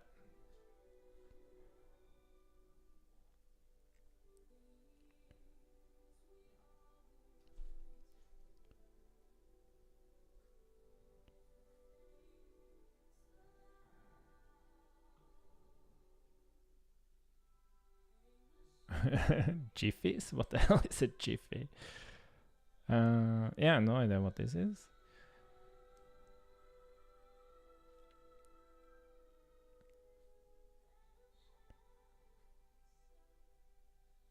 No, returning earlier, creating a git tips. Hmm.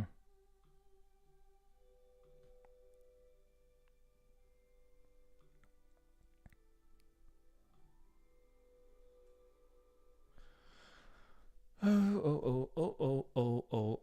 Okay, I think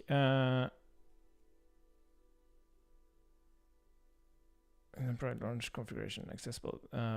So I think we just need to follow this. Blah blah blah. Only has a browser endpoint. Fine.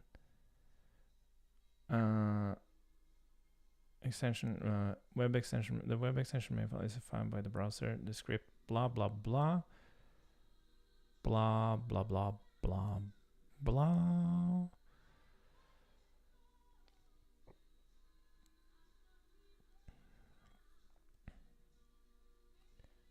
Fine. Develop. Thankfully, tools like Webpack can hide many of the browser runtime constraints and allow you to write web extension the same way. For example, the hello web extension created by Yo Code only differs in the build scripts. You can run and debug the run. Yeah, Yo Code. Okay, Yo. What the hell is Yo?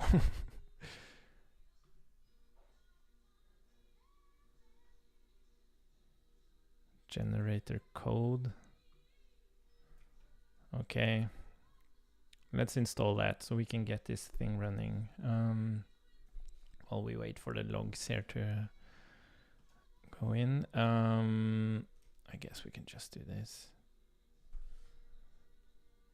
And then we're going to create our own web extension, but we're going to make it a browser-based extension.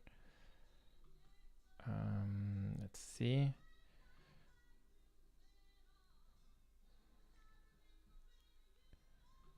Let's just rename that to bloop and rename this one to, well, I guess we can have file system provider. And then it wants me to say the package menu and a package. Okay, so I think we kind of need to. Okay, let's do rename. Let's do this instead. And then we're going to create a new extension folder. And then we're going to run that Yo thing in it. Web VS Code editor extension Yo code. New web extension.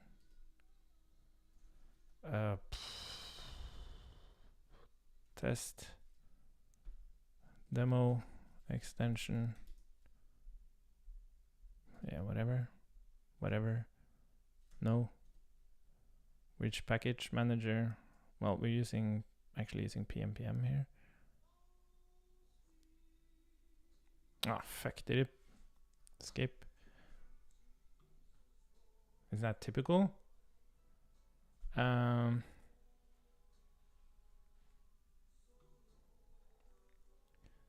So let's move demo extension in there. Let's delete this one. And let's source web. Okay, whatever. Rename. And what we want to do here, oops, extension, when we, yeah, so what we're going to do is look at this one. Activation events. we need the activation events. Oh my god. We'll do this instead. And then we have contributes, menus, contributes and menus, contributes, like that. And then we have the actual extension. So let's move the file system provider over here. Oh, sorry, web. And then the actual extension code. Oh.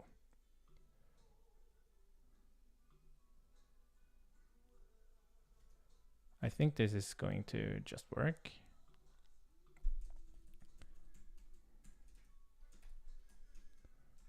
Let's see. Okay. So now we should be able to just build the thing, but I want this, the out thing to be, yeah. So this should be,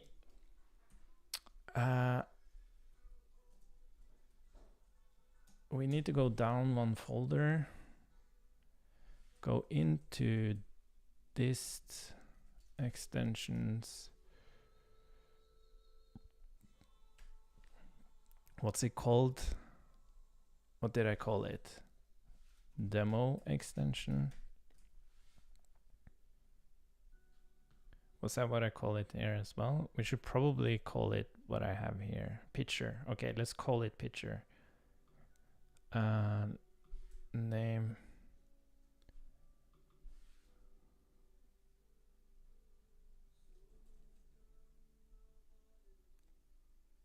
So this would be extension JS, I mean. And yeah, let's just build it to picture. And it will just behave like, wow, this is just insane. Like, this is what I'm so excited about for extensions on CodeSandbox. You wouldn't have to do any of this. You would just go straight to a template and start coding. It's just insane how much work it is to get this stuff running. Okay, so what we're gonna try to do now is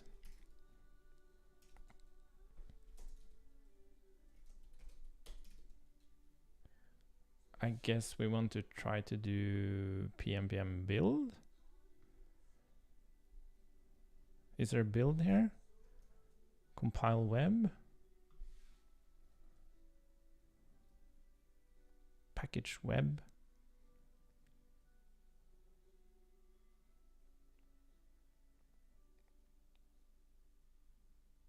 pm package web.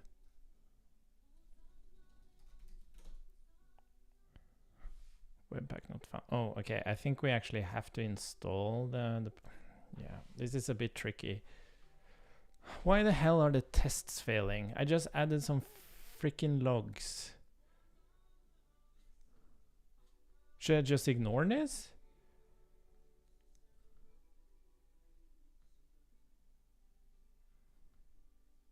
And thank you for giving me all the logs.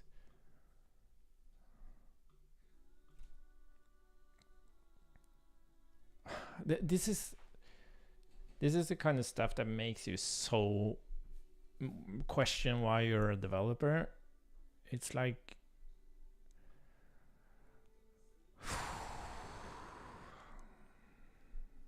I'm here to fucking code, not to question why CI suddenly fails tests when I add log statements to my code.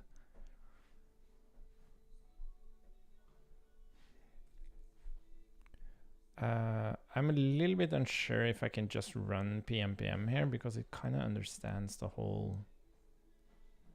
Yeah, I don't think we should use pm. I think we should use yarn. Does it have anything pm specific? No, I don't think so.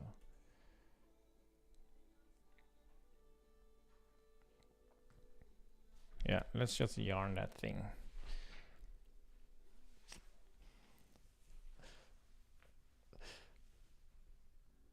Which is a little bit annoying, like that.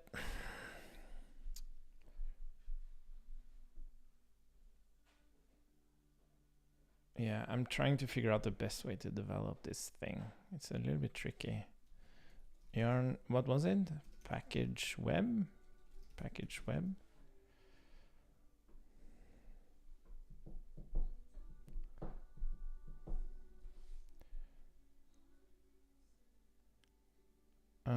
Does not contain.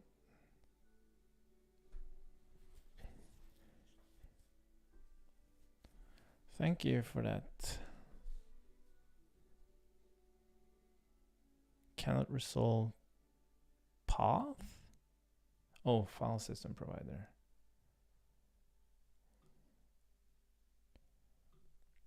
Yeah, okay, so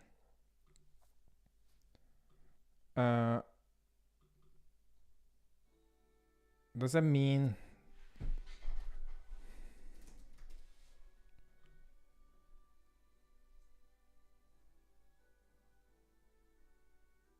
okay, so I can just add path there. Let's try to do that.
Oh, nice.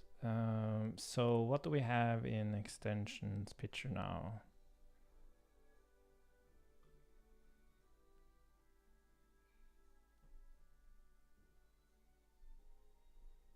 Yeah, but it's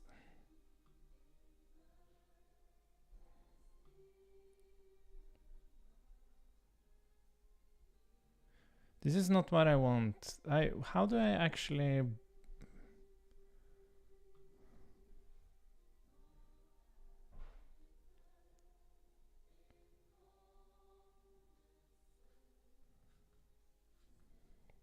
target web extensions run in a web worker context? They do. Okay. But how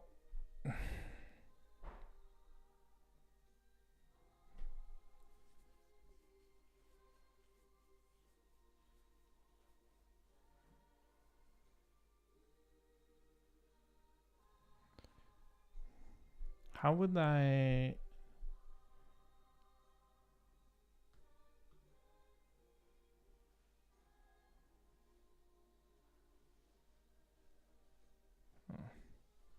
I don't understand how I build it.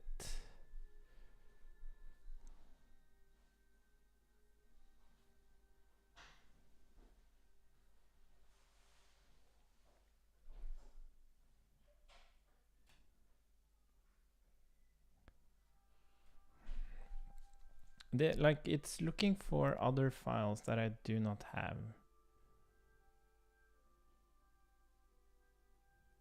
Like these ones has like this NLS thing.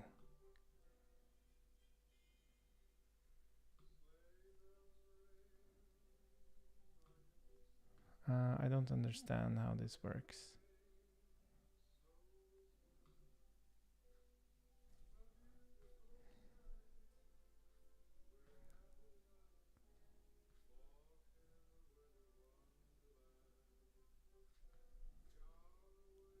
I thought this Webpack thing would actually build the other stuff I needed, but it doesn't.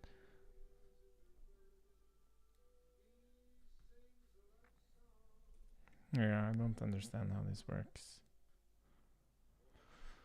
That's annoying.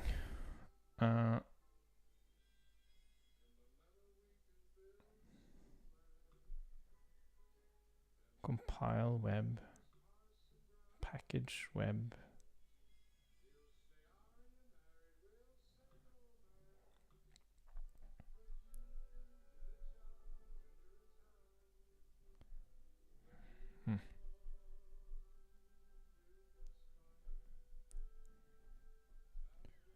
But I have a feeling like you want this to be published, right? And as part of the publishing, it actually builds the actual contents with this VSC. VSC, is that the thing? The CLI.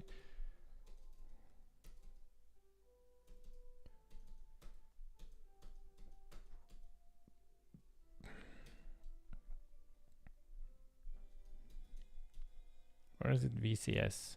I never remember. No.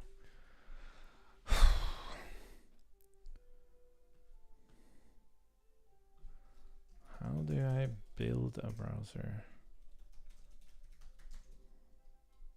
Like I can build the code for it, but what about the rest?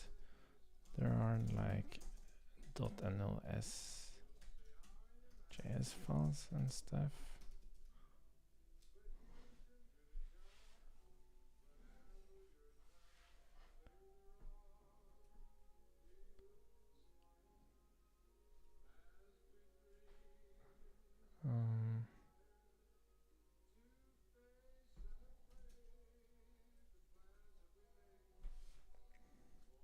Yeah, I'm stuck on this. I don't understand how I can load up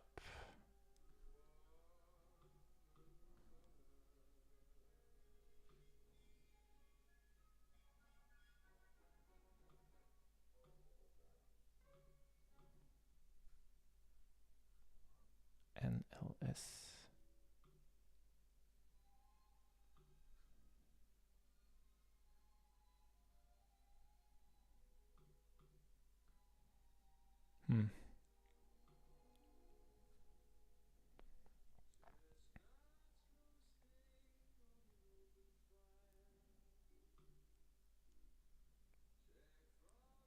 Make changes.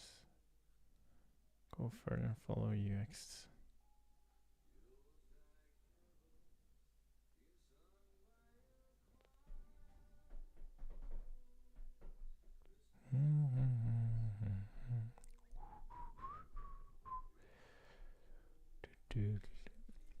Can I, like, what should I do about this? Ah, fuck.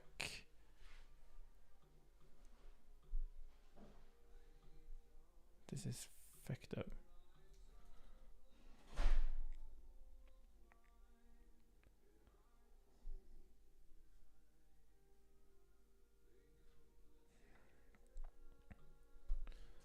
Does anyone know why I am getting failed tests on this PR?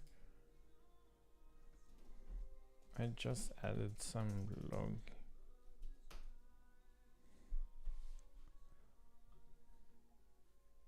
Is this the case for all our PRs currently?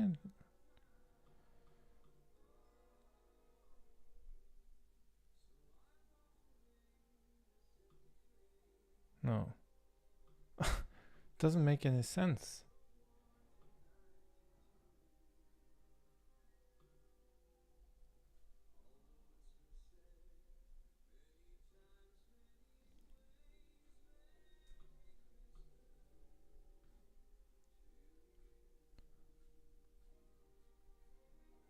And there's no, like, I can't even see the freaking.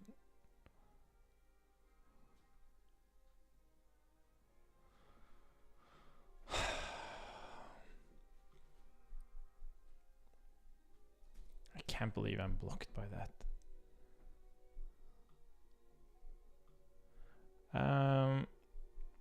Come on, how can I get my code running?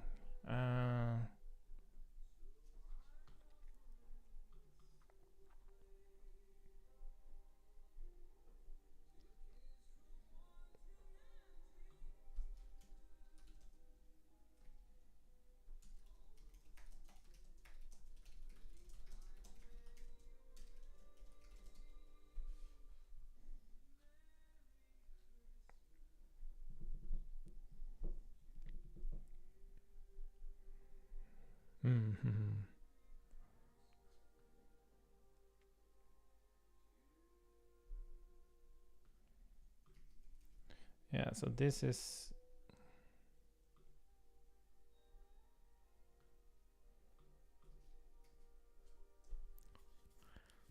Like, I could try running it again, but yeah, let's just do that.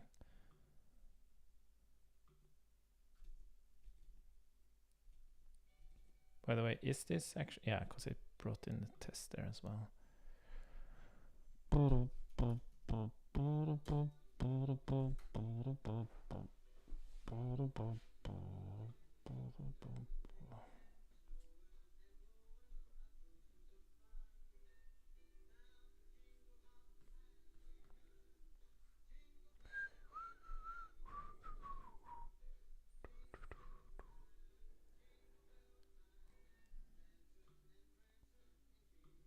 Was it VS Code? No, it's VS Code editor.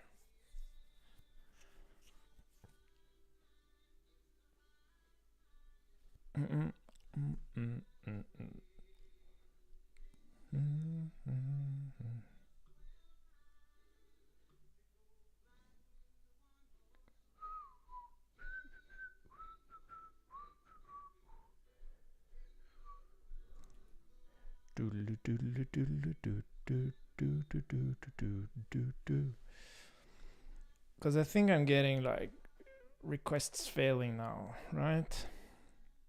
Yeah, because it's trying to find like NLS package NLS. Okay, let's just try adding one of those from one of the other packages and see what happens.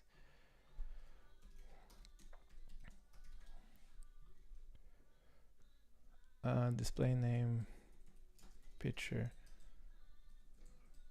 provides awesome things. Ding ding ding ding ding ding ding ding ding.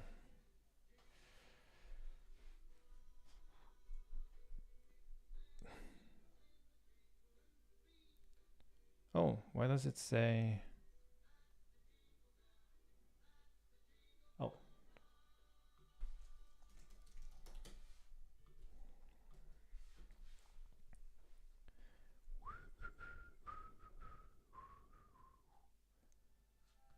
Yeah, because it's still looking for like metadata.json.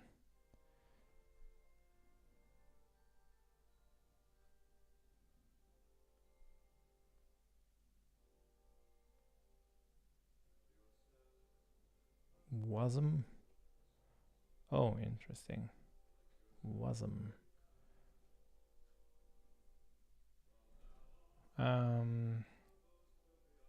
That's something we can fix at least.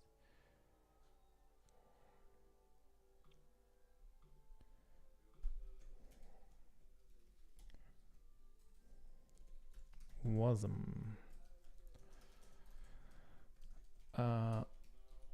Let's see. Wasm mime type.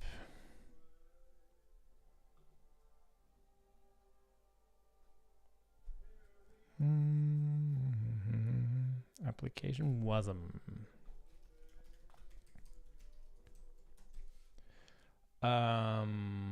Cool. Yeah, let's see if we can find if any of these other ones has this metadata thing.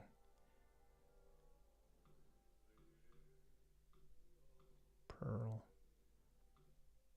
I wonder why, if it like really needs it. Since none of the other ones has it, why does this one need it? Yeah, maybe it's just because it needed that wasm thing.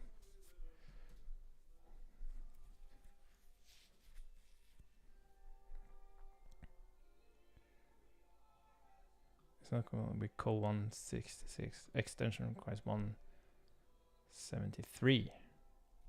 Oh. Well, it doesn't really need that, I think.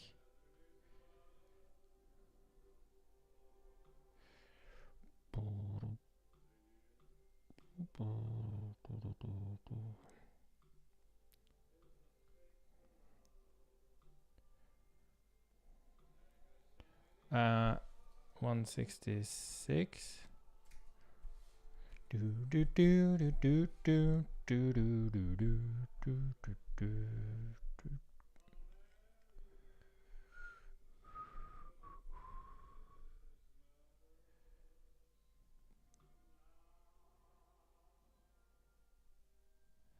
Yeah, it seems that it wants that. Like, I have no idea if it actually needs that. NLS metadata JSON. What is that?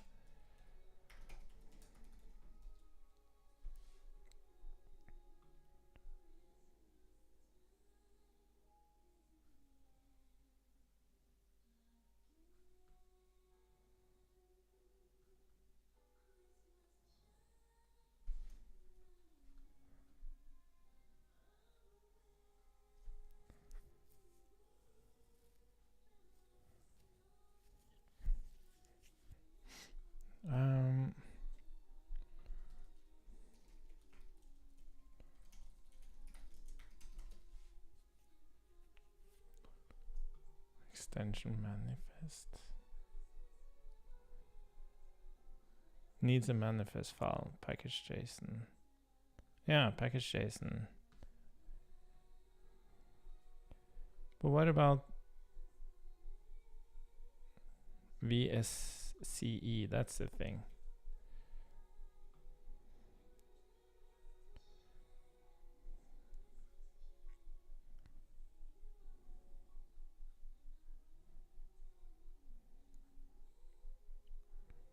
Proof badges.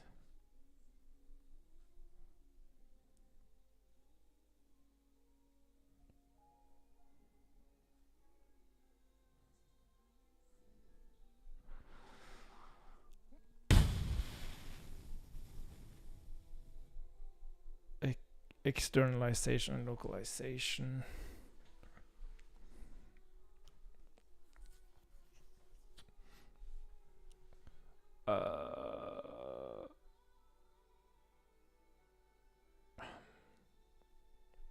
Yeah, I don't like working on stuff.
Yeah, that shouldn't be a race. Sorry, I'm not talking. I'm on Slack.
Okay, this is definitely wrong.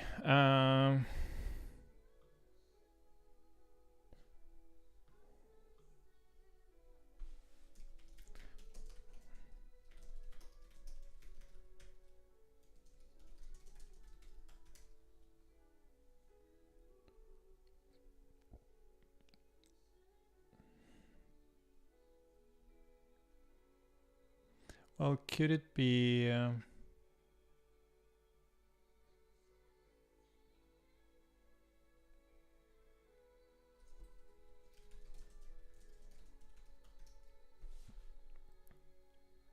okay, let me merge this one. Debicarbonation.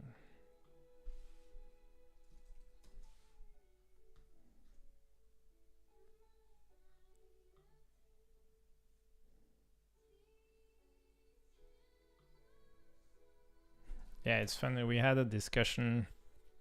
I can remember this quite clearly. Where's the file? Picture. Packages, common. Source. Async event emitter. What's the history here? Oh, what was it? Not event emitter, but what the hell was it called? Events? Event.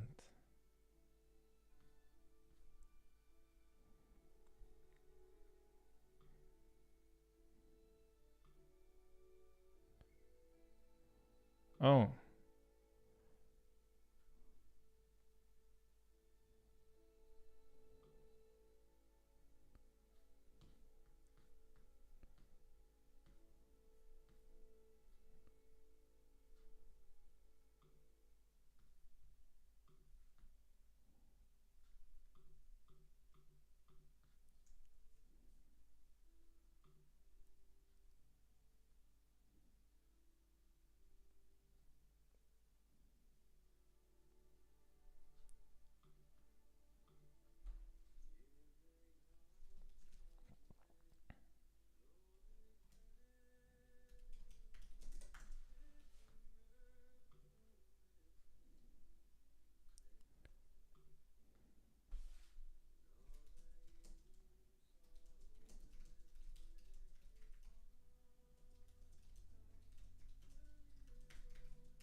T Oh, yeah.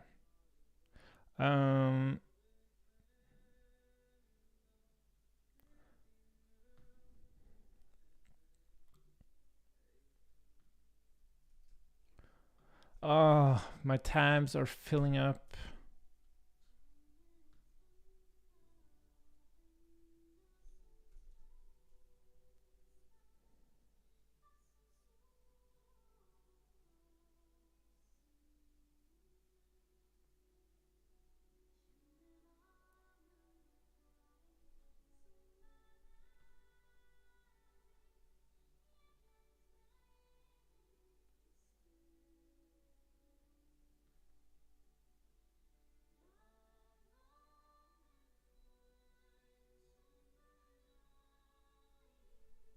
What the hell is it?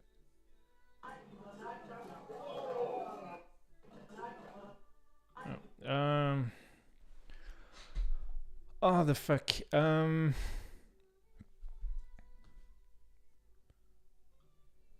We have to add a test for this. Now I'm fixing the logs. I'm looking at the VS Code thing. Now this is jumping into my lap.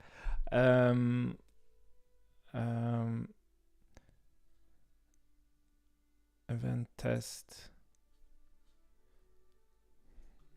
Awaits listeners. New async. Await sleep. Reject. Times out. Rejects when listeners reject.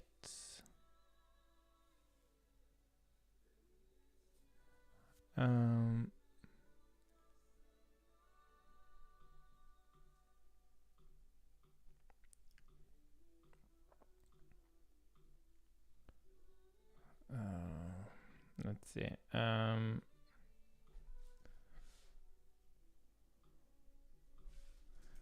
Packages.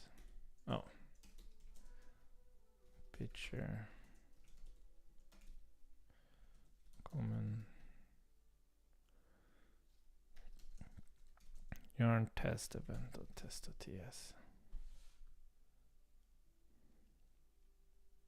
Yeah.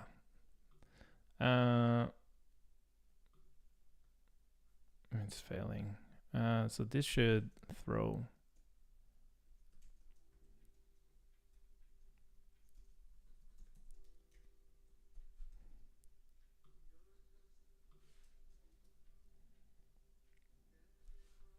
And this shouldn't really be a for loop. They should run at the same time.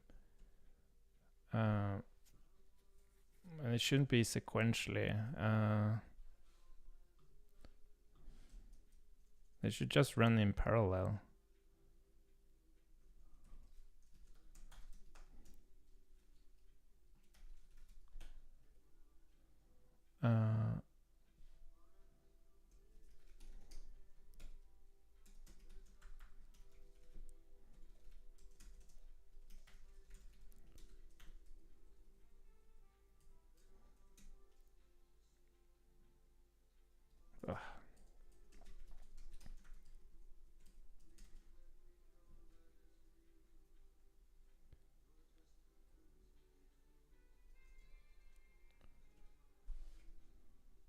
Why is this complaining?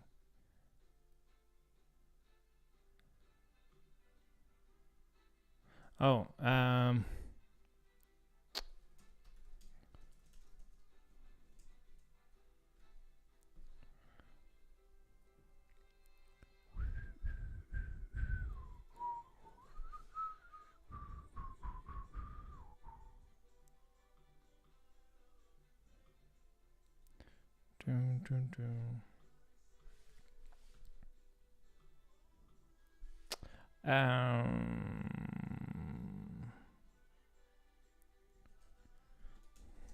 we run all listeners in parallel. Where if any fails, the firing of the event fails.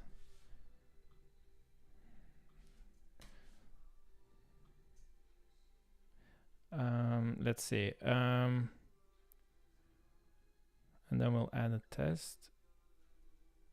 It awaits listener. So I think here we have new async event emitter has awaited listener. Oh yeah, on event awaits all listeners. So we should say, so let's say 5 and 10. Awaited listener count would be 0.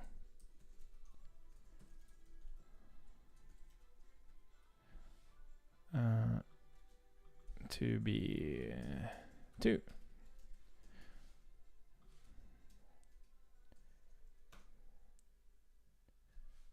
There we go.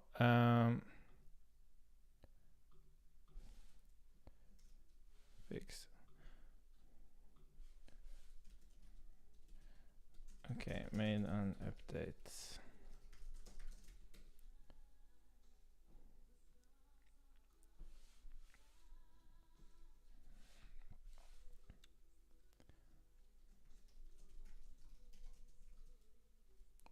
Was implemented as the test failed as it was implemented as any listener failing should fail firing the event. Something is very wrong. Something is assumed to be very wrong.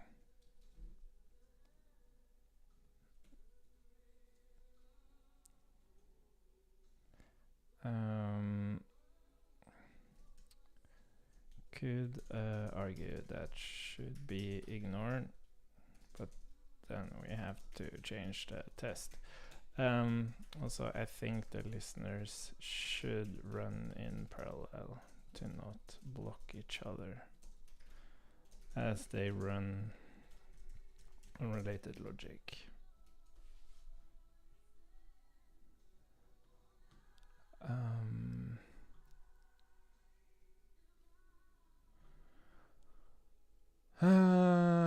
Do we have latest picture on staging? Picture.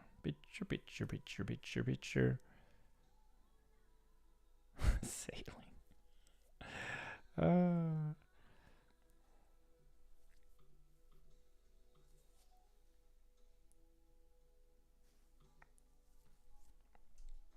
Okay, let's just try restarting the branch and see if we get some logs now.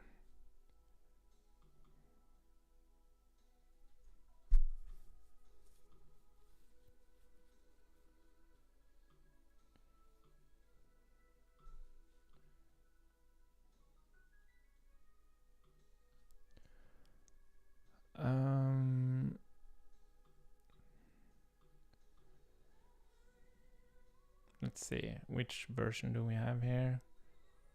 2062.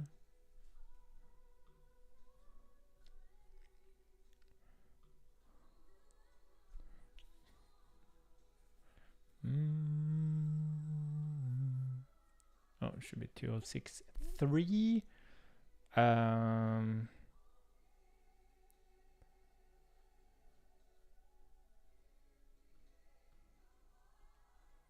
Okay, I guess it's still building.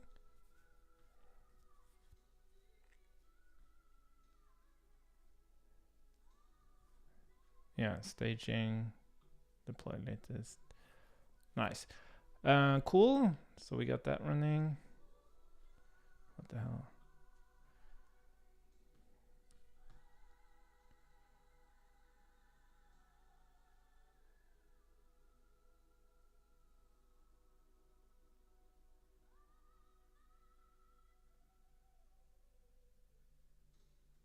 Oh, God.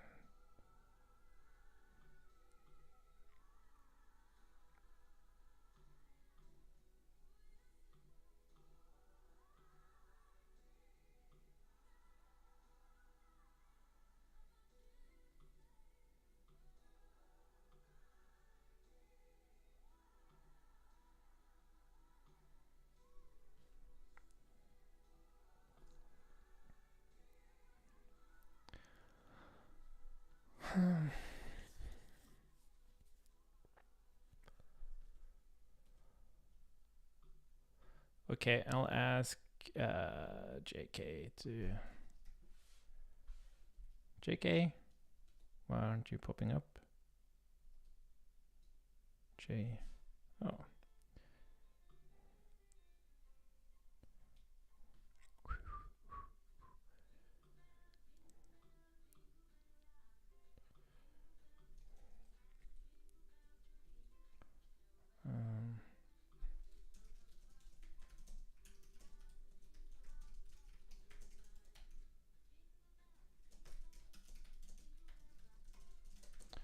Yeah, we also want to fix, maybe we can look at that while we're waiting for the deployment. So there's another thing we need to fix with, so that's the async promises. Oh, come on. Yeah, so we'll drop VS Code for now. That one's adding some logs. What we also need to do is that we want this thing to be an amend instead of... didn't we talk about amend? Yeah. We want this to be an amend. So let's branch out.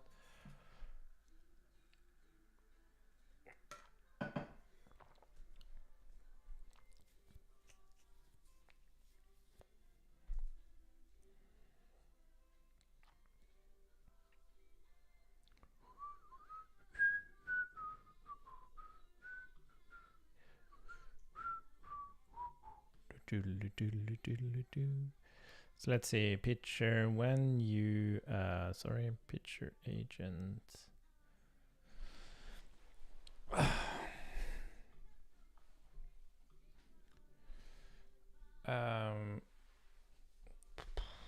Where is that on will hibernate? Send will hibernate, on will hibernate, create sandbox hibernation commit. Yeah, this is old. Yeah, that could also be it. Like that failed.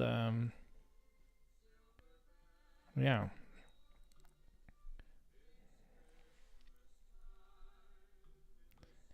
Create sandbox hibernation commit. So we're adding, how do you do, is it just dash dash amend?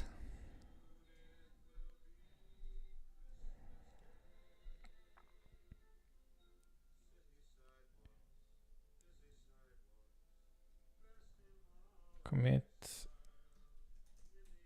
dash dash amend. I think that can be like the last one. Git amend commit.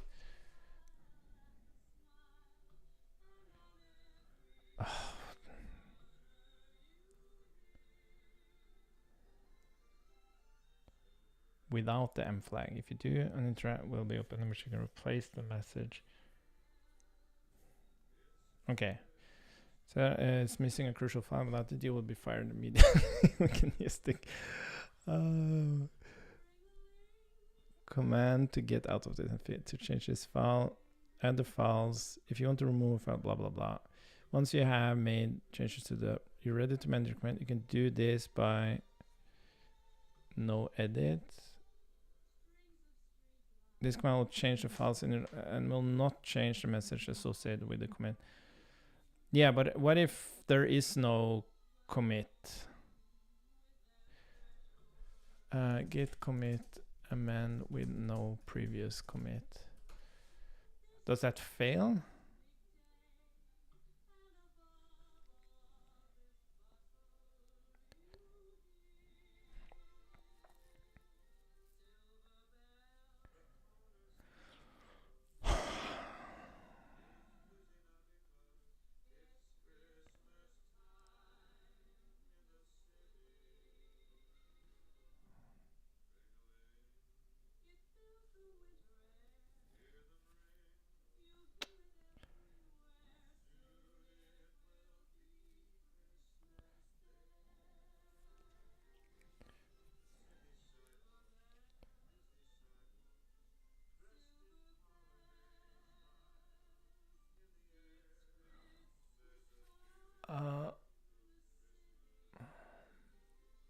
So if I git init something, okay, let's just try it.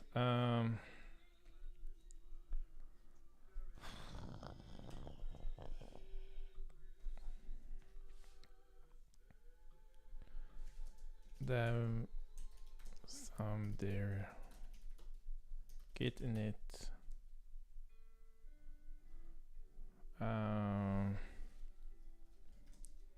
touch whoop.js git add git commit -m hello amend. What is it? Amend? Yeah, you have nothing to amend. Exactly.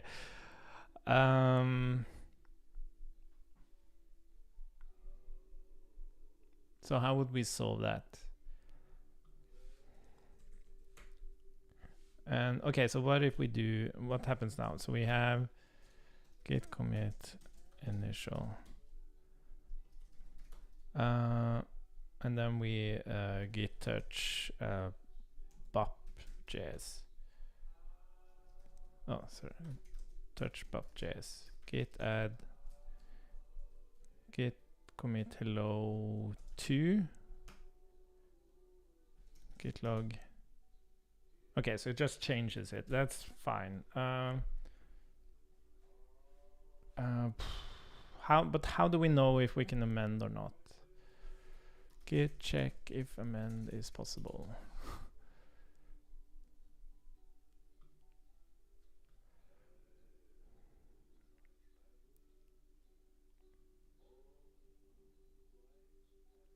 Is amend? Oh yeah, that's something else.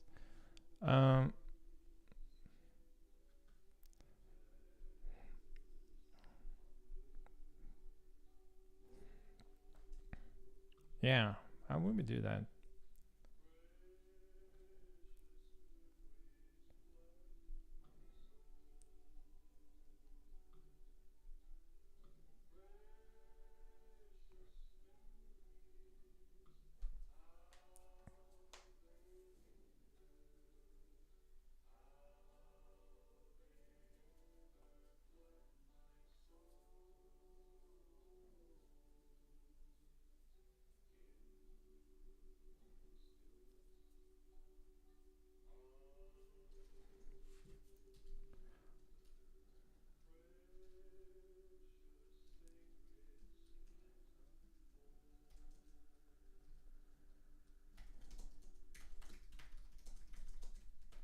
Editor team.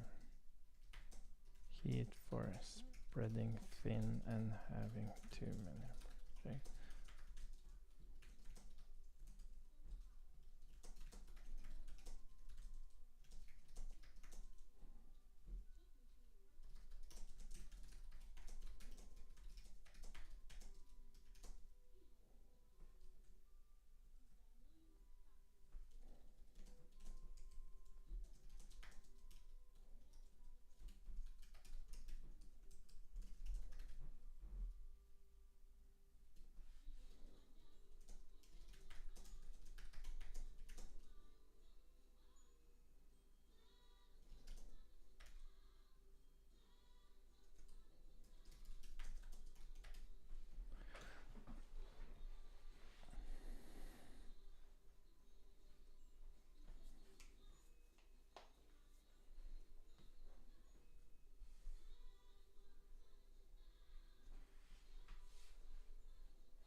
How do we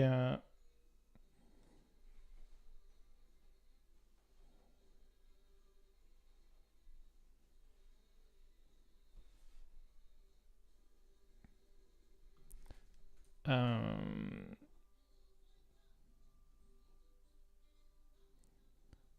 see.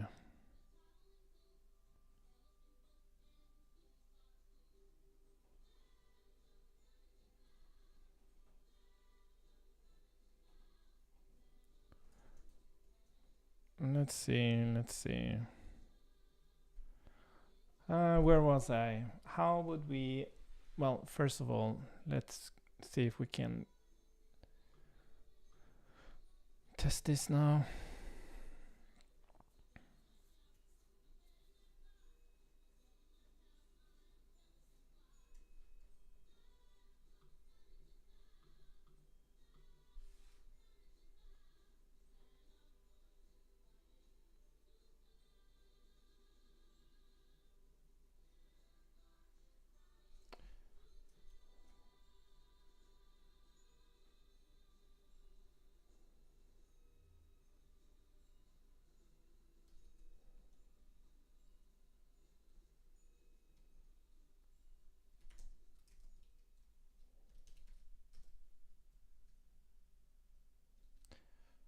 I agree with that. But if something fails related to hibernation, it is critical.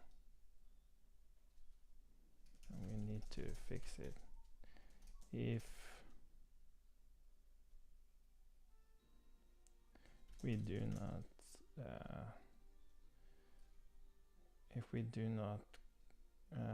if we just add a warning when it happens, I am very worried we will not pick it up and fix it.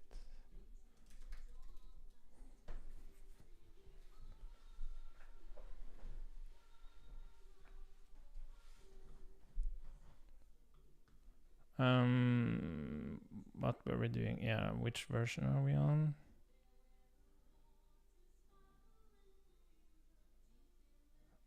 .206. How do I know? What is this? There's a change on the versioning.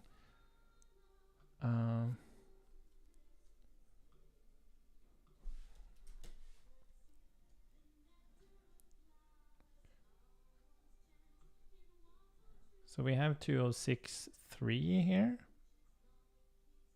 I'll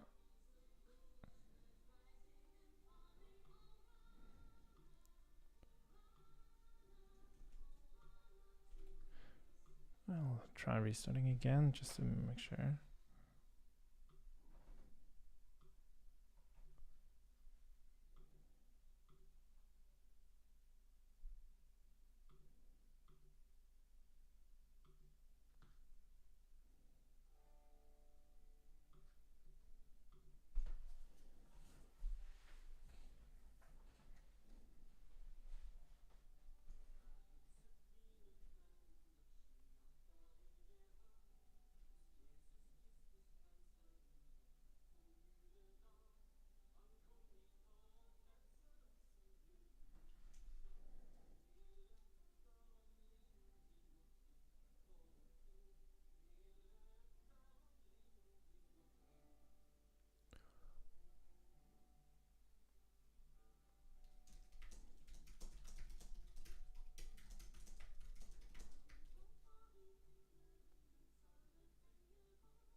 we're discussing.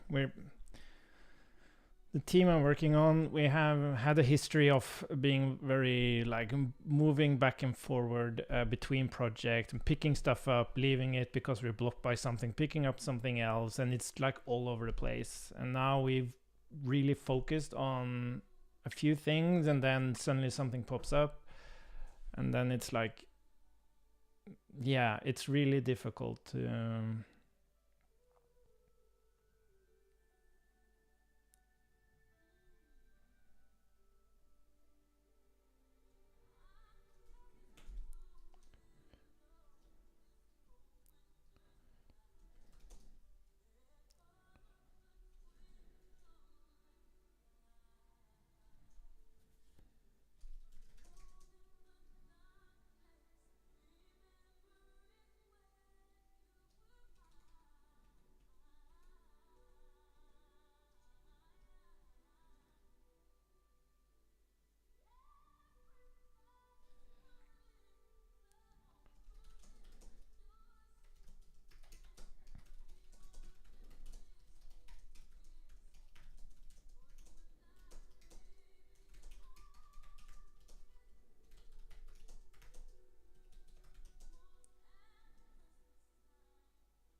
Okay, sorry, I got distracted.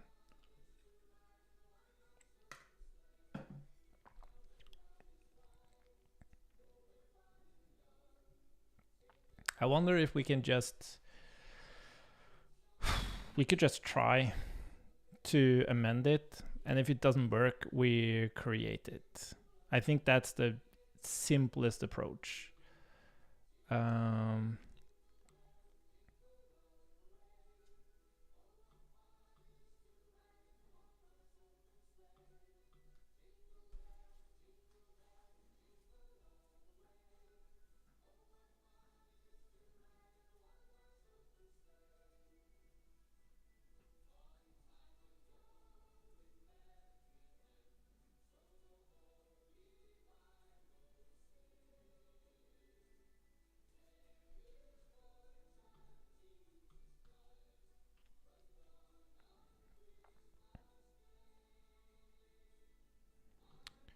Oh.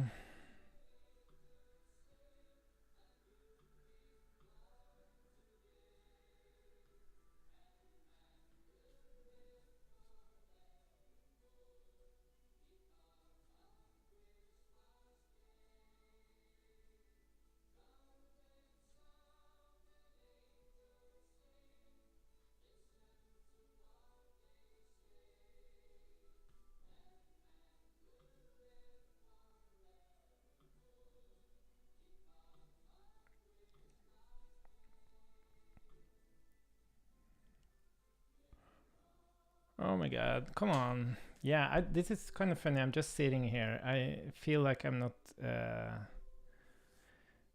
providing much content for the stream. I think I'm going to stop the stream. I got into a discussion here and and things are moving extremely slow. So yeah, but we got a lot of stuff done. So let's be happy about that, and then we'll jump on some new stuff tomorrow. Okay, bye for now.